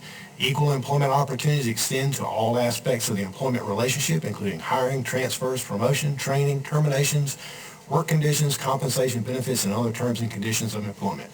That is Section 1 of Article 3 of the Personnel Policy that was adopted by the Board of Commissioners. If that is what we do in Beaufort County, I think that is good, and I think the public would see that that is good. Now, is DEI being used and implemented in our two great beneficiaries of the public taxpayer, which would be the Beaufort County Schools and the Beaufort County Community College? That is a question that we need to have answered. And I'd appreciate if we could get management to help us with that. If not, I'm going to be asking them every time they come before us, and I'm going to want a straight answer. I'm going to want an answer that's going to be truthful, and I don't want it to be something that's going to be different later on. DEI is going away in the United States of America. Thankfully, it's going away. Affirmative action has been struck down by the courts. That is going to probably be going away too. So you're going to see all the things the manager said about equal opportunity and employment. You're going to start seeing that in America, and hopefully will benefit, especially where it comes to our bureaucrats. So, can you help us with that, Mr. Manager? Find out from the Beaufort County Schools and from the Beaufort County Community College, are they implementing DEI in their hiring practices or advancement of position? I'm happy to ask both of the heads of both those organizations if they'll give me a copy of their personnel policy that speaks to employment like ours does. That would be great. And when they, once you submit that to us, then we'll be able to form an opinion and a process from there going forward. Okay, all right, the manager's report, Commissioner Richards. Okay, when Manager Algood first came here, we got a weekly report, usually came out on Friday, of his activities during the week. It was a brief report. I don't like to read pages and pages and pages, so it was done in a firm outline order, and I guess anybody that wanted more information could call him. And it told us what his activities were during the week. So I would like to return to that to see if the manager would be willing to give us a weekly report of his contacts and activities during the week that he thinks are important to commissioners. I don't want every move you make. The report that you did initially when you came here was fine. Commissioner Richard, I'm happy to do that again. I will be more selective in what I put in that manager's communication. I did that. I was taught to do that years ago when I first went into management, and I did that in every entity I worked with, whether it was municipal or county. And when I came here, I did that for 2 years. And I went too far sometimes, and that was the reason I stopped, because some of that information that was a little bit sensitive that I was trying to keep the word up on ended up getting put in places that shouldn't have been put in places. So that's why I stopped. But I'm happy to do that, but I'll make sure that I don't give too much information. Yeah, well, I think that would be great. It will help us with some of the problems we have with invitations being made and all the board not knowing about it, what's going on. Thank you very much. Okay, you want to go to the next one? Ethics conflict. Yeah, guys, brace yourselves. This one's going to be a little bit tough. I'll read my statement and I'll give a copy to the clerk. The conflict of interest disclosure statement in this agenda book starts with the following. The stability and proper operation of democratic representative government depends upon the continuing consent of the governed, upon the public confidence in the integrity of government, and upon responsible exercise of the trust conferred by the people. It goes on to say, among other things, commissioners should avoid impropriety and the appearance of impropriety. This board has operated for many years with, at a minimum, the appearance of impropriety. The condition of 2 commissioners and 2 school board members who are wives of commissioners voting in lockstep on issues concerning education policy and the funding of education has, at a minimum, the appearance of impropriety. The conflict of interest can be cured by 1 member of each husband and wife team. Let me start over with that. This conflict of interest can be cured by 1 member of each husband and wife team abstaining from voting on issues concerning both boards.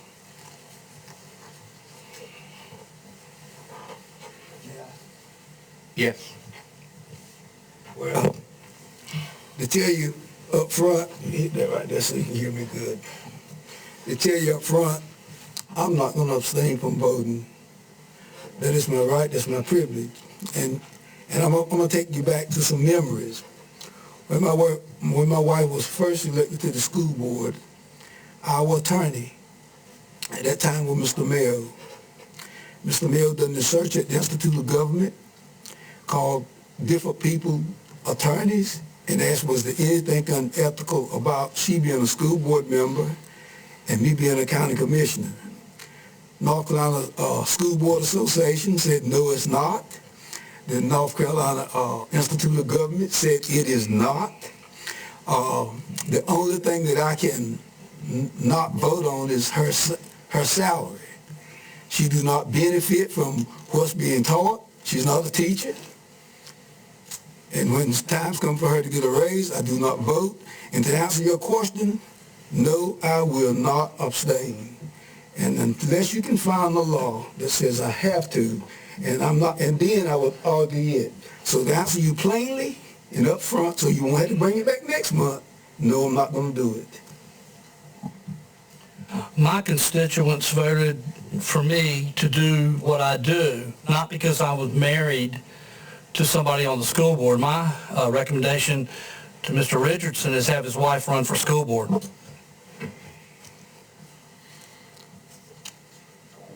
If no one else wants to speak, I want to go back to that. Go back. Okay, one more time.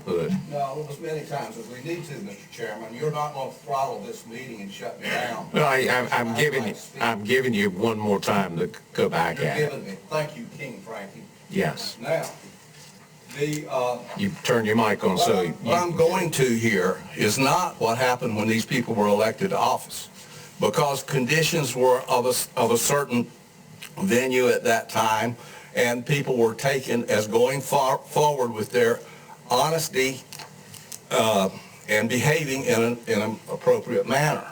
What has happened is we are talking about what our ethics policy says, which says avoid the appearance of impropriety.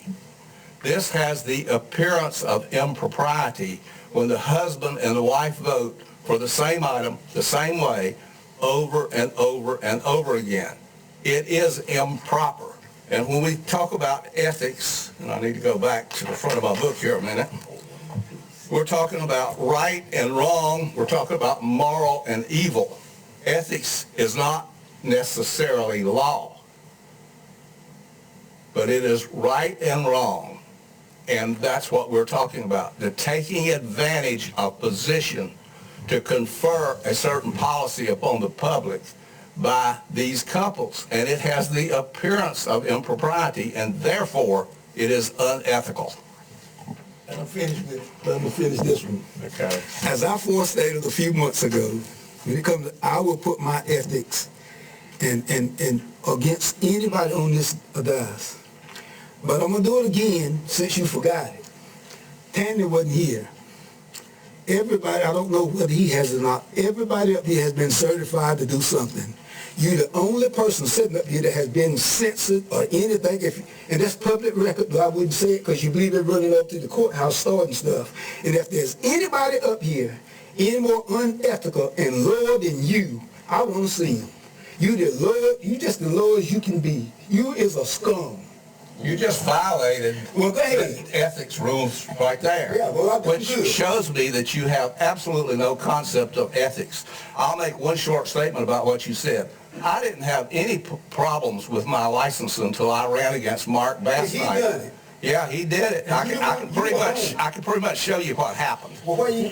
So we're talking about your behavior. Yes. We're not talking about my behavior. Well, that's what you need. Your behavior that's in question. Well, that's the only one you can talk about is the little life stuff that you do. And everybody that don't go along with you, Mr. Richardson, and Tammy, I hope you hear this. You play ball with him right now, but the time that you be a man and get some testicular fortitude, he'll go against you like a snake. This is the sorriest scum that has ever been in Beaufort County. And I ain't gonna take it back. And whether that's unethical or immoral, you is a low-life, no good man.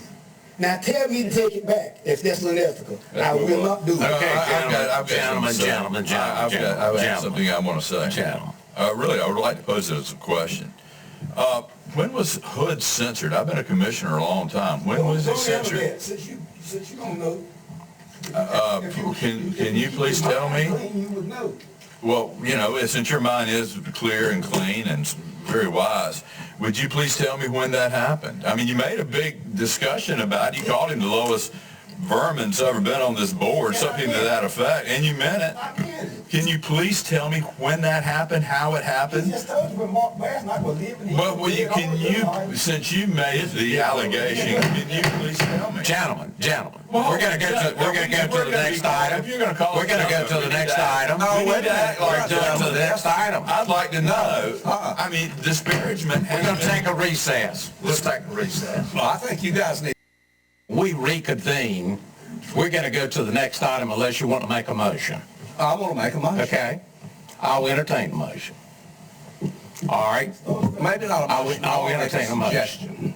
Are we filming or recording or what? It's being recorded. Are we back in session? Yes. Well, I think we're talking about events that have happened since the election in which Ed's wife became a member of the board and Randy's wife became a board. We're talking about behavior after that. So to use the argument as to what conditions were when they were elected, and nobody objected to it at that time, they thought it was fine, but behaviors, we're talking about behavior after the election, we're talking about recent behavior. And I think the county attorney should give us an opinion on whether there's an ethical violation here or not. Why not? Oh, let him give it. I mean, I don't care. No, I want one in writing. I don't just want one. I want one in writing. Is that a consensus on this board? Oh, yes. Okay. Yes, I mean, I don't have a problem. A consensus. I don't like consensuses because I know how they operate on this board. Are you going to vote on this to do this or not? Well, we've had this discussion before. I mean, In 2000. They have to vote. I mean, number one, they cannot recuse yourself. On salaries. They can ask for recusal. Excuse No, me. they don't have to vote. We're talking about ethics. We're talking about conflicts of interest. The ethics you talk about is your opinion. Well, it's my opinion. Well, I know, but we're not going to go by your opinion. Well, that's why we're going to Today, Hood Richardson says I don't have to vote. Okay, I don't vote on this. That's why because Hood Richardson said so. Well, that's why we're asking the county attorney to give us a written opinion. We're talking about behavior since these people were elected, recent behavior. Okay. And voting patterns. Commissioner, Hood's just upset that more people voted for me than him. Are we going to? Excuse me 1 second. Our attorney has consented to give us the opinion, and I just want to say this. I mean, if Beaufort County is really sincere about moving forward and growing, this type of behavior that we've seen this evening, that's uncalled for. We are. There's nobody up here under 60 years of age. We've been living long enough to know that in a business session, you do not conduct yourselves this way. I mean, and even if one person gets out of order, there's no need for everybody to get out of order, because then it doesn't make any sense at all. I mean, let us just simply move forward and agree to disagree, but let's do so in love, and let's really respect one another. That's what the people voted for us to do, to conduct the business of this county. And what we just done is not the business of this county, and we need to refrain from acting this way. Okay, I'd like to ask just Thank one you. question. The consensus, I'd like to ask just one question. Ed, do you love Hood? I mean, do you love Hood? Do you love him after what you just said to him? Do you love him? Love him to death. You love him to death. Okay, God bless. Because that was some pretty good slander a few moments ago. well, the consensus seems to be for the county attorney to give us a written opinion, but I would feel a lot better if we had a motion and voted on it. Is a motion in order to make this thing go forward? Yes. No offense to the county attorney, but I would agree with Commissioner Richardson. I think you need to vote on that. Those are billable hours by the county attorney. Yes. And if the full board wants her to do that, she can do that, but if not, I think there does need to be a motion. Okay. You want to make the motion? I move that we request the county attorney to give us an opinion on the recent activities of board members and school board members relating to conflict of interest and ethics. And I remind the commissioners that sat here and nodded that they were for this, that voting against it may make you look bad ethically. Oh, second that. Okay. All right. All those in favor of the motion, raise your right hand. Those opposed? 4-3. Thank you. Thank you. All right, you want to go to notification of invitations.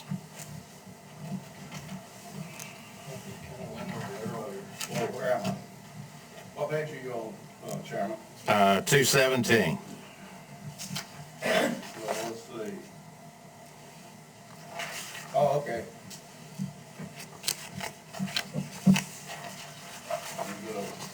Okay, I'll let we get down. Well, yeah, we're back to this invitation kind of thing. I would like to remind the chairman that a lot of things come to the chairman, a lot of people think they're to communicate with the chairman, and that if the chairman feels like he wants to keep this information confidential, that he should be aware that that could be an ethical violation. I would just like an invitation to the chairman to have a meeting on county issues, not a social invitation. I'm talking about a business invitation, like the one that was made from the city council when they were crying for somebody to come and help them because the superintendent would not agree to anything. That invitations, business invitations that involve county business to the chairman are invitations to the entire board. Now, what do you say about that? Well, I just think that, as chairman or vice chairman, and whether it's me or whether it's you in this position, if I get invited to go to a meeting like that, they know that I'm just going there to hear the conversation and to bring the information back to the board. I'm not going there to make a decision. A lot of times I get invited to do that, and it dies. There's nothing to report back. There's no reason to have, and sometimes it's kind of on a confidential aspect. So, I mean, I understand that I went or did not go, and I've been to some other meetings, and I think as chairman of the board, it's not unethical for me to go and meet with anybody in this county. I take telephone calls from them. That's on the spur of the moment. What do? Do I say, hold on a minute, I got to poll the board, I got to tell them, see if they want to get in on the conference call. I just think that you're losing trust in the way things happen. You talk to people all the time, and you get invited. You go to some meetings, I'm sure, that I wouldn't want to go to, just because you're going there for a reason, and you may bring it back. I've heard you say several times that you've got people out there that want you to do something, and you bring that back to the board at a board meeting.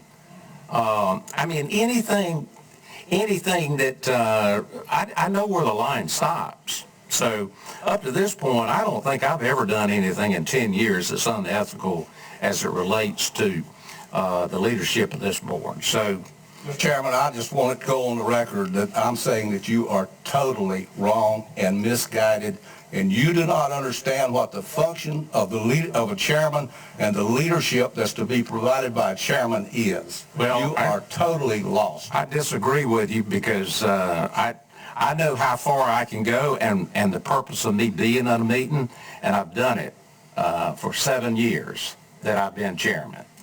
And I really don't appreciate you saying that it's unethical. I mean, I've taken several courses, and there's never been anything underhanded at any of these meetings. What about the hiring of the attorney to subvert Stan Etheridge when he was, when he had the contract with the schools where the county attorney was used, it was never brought to the board, it's done in the back room. What about the hiring of the lawyer to break up the $7 million hospital trust fund, was never brought to the board until the lawyer was hired and the deal was made?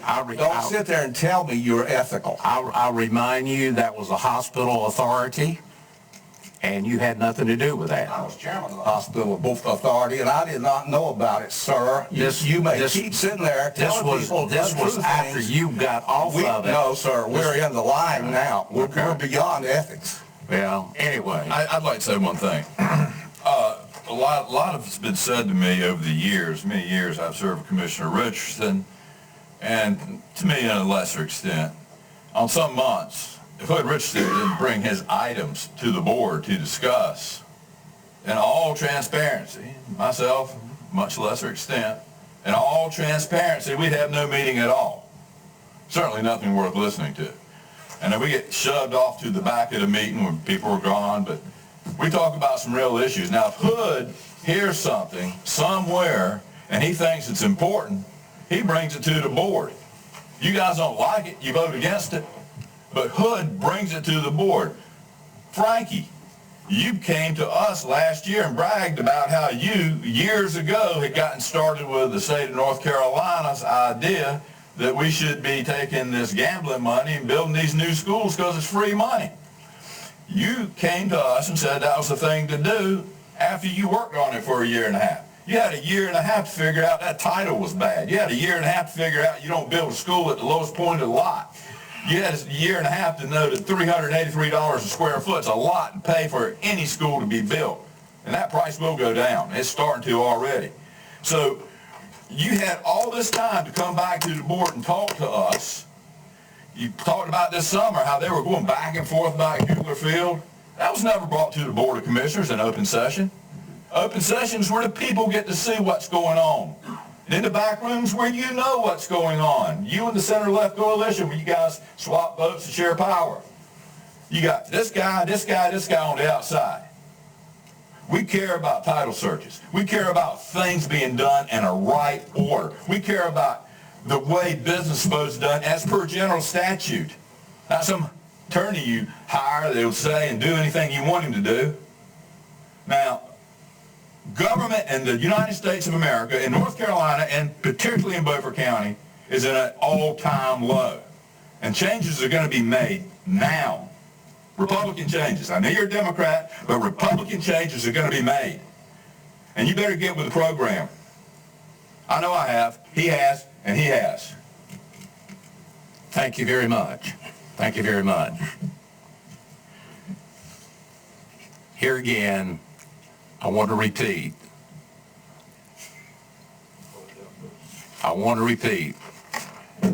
As the leader of the board, You're not my leader.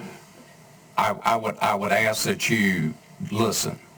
All I did was challenge the school system to apply for a grant.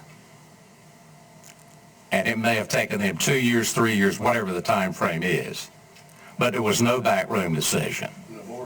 No backroom decision. Well, you know, here again, I can understand, you know, your thinking and my thinking is entirely different. All I did was share information and encourage them. I didn't make a decision because I knew if I came in here and you got involved, it would have been killed 2 years ago, 3 years ago. It would have never gotten off the floor. And we would have never gotten the grant because of your attitude. So He'd have done it in open session, though.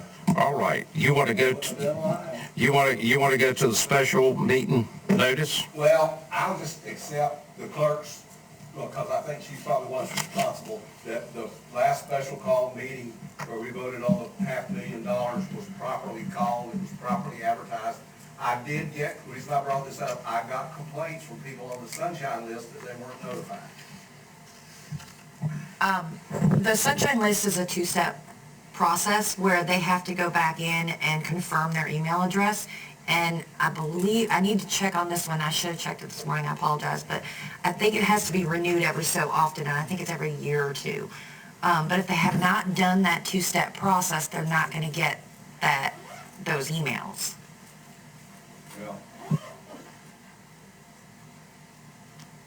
So, Commissioner Richardson, I received an email from a gentleman who essentially accused me of breaking the law and not notifying the list. And what the clerk's talking about is the sunshine list you sign up for. There's a requirement that you go back in. It will send you an email and say, do you want this or do you not want this? And that's a requirement of the law because of spam. So you have to say, yes, I want to be signed up for that list. The general statutes say that the sunshine list can be done away with or re-upped every year, that if you want to be on that sunshine list, you have an obligation to update it every year. Ours doesn't work that way. Once you sign up, you go on our website and you sign up, you can get whatever you want and it automatically sends it to you. You can get it by text message or you can get it by email. And it lets us know that yes, you are signed up for it, and it lets us know if an email bounces, which means the email didn't get through to you. So the gentleman who reached out to me, I reached back out to him and advised him that I sent him a screenshot of where he had signed up for those things, the date that he had signed up for them, and that there were no bounces on that. So it went out. I don't know why he says it didn't get into his inbox, but we don't have any control over that. I mean, and we can't send a test email just to one individual person. The system won't let us do that. But we checked everything. There's 3 requirements, and all 3 of those requirements were met. You want to go to the next item? The next item is, the light at the clock. We have a problem. We just went through an altercation here on this board. We didn't know what part of it was being filmed and what part of it was not being filmed. We had an issue when we were interviewing the county attorney that we were out. Maybe I was misinformed myself, that part of the time these were open meetings, part of the times they were closed meetings, and sometimes the meetings that weren't being filmed, somebody was actually filming them because I went back there and looked. So in order to clear up this controversy, we need to do what the TV companies do. We need to put a light right up here beside of this clock that's on when we're filming. And then all the commissioners know when it's being filmed. The altercation that we just went through in here, I don't know how much of it was filmed. Nobody knows how much of it was filmed. Some of that stuff you may not want to see about you coming out being filmed because it's public information once it's filmed. You know, you can't edit it out. And I think as a courtesy to all the commissioners that we should install the light right up there, and when the light is on, we're being filmed. And then there's no question about what's going on. Are you making that a motion? Well, yes, that's a motion. Second. All right. Any discussion? All those in favor of the motion, raise your right hand. Those opposed? I can't imagine. Thank you. I can't imagine flag. Well, I'll use my 2 minutes. All right. Go ahead and, next item, the Hurricane Helene Assistance Report. Oh, from the manager. Yeah, just with the report. On the cost including mandates donated by the county providing assistance to Hurricane Helene. That was in the last monthly board report.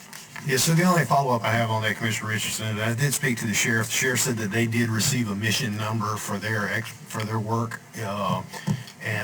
So that would mean that it's in the process of being reimbursed. I don't have the actual number, the actual cost. They were working on those numbers. We'll get that information when it's passed.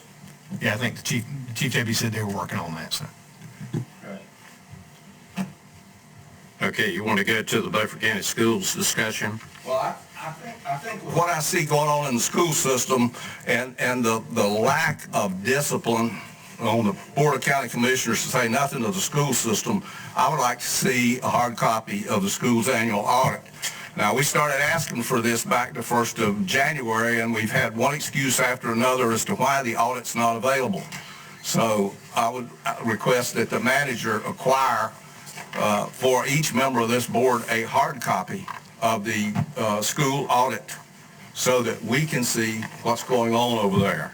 And then at the same time, I'm requesting a copy of the DPI study, Department of Public Instruction study, that is required to justify the new school on Pennsylvania Avenue. That's required by law. We haven't been able to obtain it by making requests to the school board, so I think it should come through the commissioners. Is that a motion? Those are motions. That's a I would motion. like to second that motion. I do not want a copy. They hire an auditor that does all that, and their board is presented to this, and I don't need to see that. And I think it needs to be put online instead of a hard copy, because it is extremely expensive when you start printing out all that stuff. As far as the DPI thing, do you really think they would be sending us money if they hadn't done all the things that they were supposed to do? They say they haven't. DPI says they haven't. How about if we just, because it's online, the audit's online, how many people want a hard copy? I want a hard copy. Okay, so that's two. With the letters that go with the audit, don't take the letters out of the audit. So I have two commissioners, Commissioner Deathers, Commissioner Richardson, want hard copies. Want hard copies. And the copy of the DPI study. For the rest of you, I was told that they will be presenting that tomorrow night at their meeting, and then it'll be online after that. The audit. Yeah. Okay. Yeah, they're meeting tonight, but I think that, yeah. All right, we're down to the commissioners' comments. Do you want to go first? No, you go. I don't mind going first. I mean, I can't imagine on putting a light up here so commissioners know when they're being filmed, because it's important to know when you're being filmed, how you speak and what you say. There's always the open mic that we all know about on national TV, and the open mic for presidents and the open mic for all of this. It causes problems when people inadvertently say things that they would never want the public to know about or hear. Not that there's anything secret about it, it's just a matter of good taste or bad taste.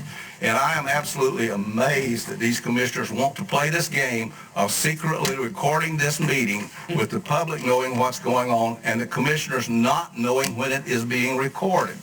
So you guys, I will be very careful what I say in here in the future, because I don't want somebody bringing a film out on me and using it in an adverse way from something that I have innocently done.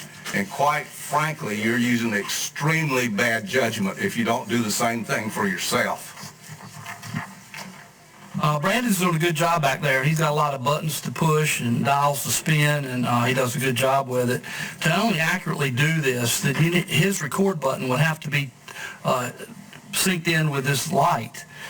Because he does shut it off and shut it down. Now, if he just has a switch to turn the light on, I mean, there's going to be times he misses it, and because he's got a lot to do back there. So I think that's kind of a waste of money to put a light out there. I do sound for people and do video still, and I just say all mics, consider them hot, and all cameras, consider them on. Anyone else? Yeah, I'd like to speak. So I said this before, I'm going to say it again, I'm going to say it again and again and again. I said, back when I talked about institutional corruption, all the lawfare that was going on, nobody thought President Trump would win. I mean, they figured the idiot president would go on and on and on. He got beat. He got beat because America's changing. People are waking up. A lot of people don't pay attention. They don't know anything about what's going on. They don't know what goes on up here. I mean, you hear this little consternation that, oh, if people saw what we did up here, they wouldn't come to this area. You know something? I don't want them to come to this area if they can't have open session meetings where we do political discourse for the people that we represent. These are not business meetings. We may be doing the business of the people, but they are political business because we're dealing for the people as their representatives. So it is important to know where that begins and where that ends. And right now, there's a green light to act responsibly for American patriots. We've been run by non-patriots in this nation way too long. We got 92% of federal employees staying at home right now. Did anybody know that? No. And a lot's changing in this nation right now. The bureaucracy class is going to get slimmed down real fast, real hard. And you guys that depend on money going out to keep your votes coming in, that's going to be changing. Okay, any other commissioner? Motion to adjourn. Got a motion to adjourn. Do we have a second? Second. All those in favor, raise your right hand.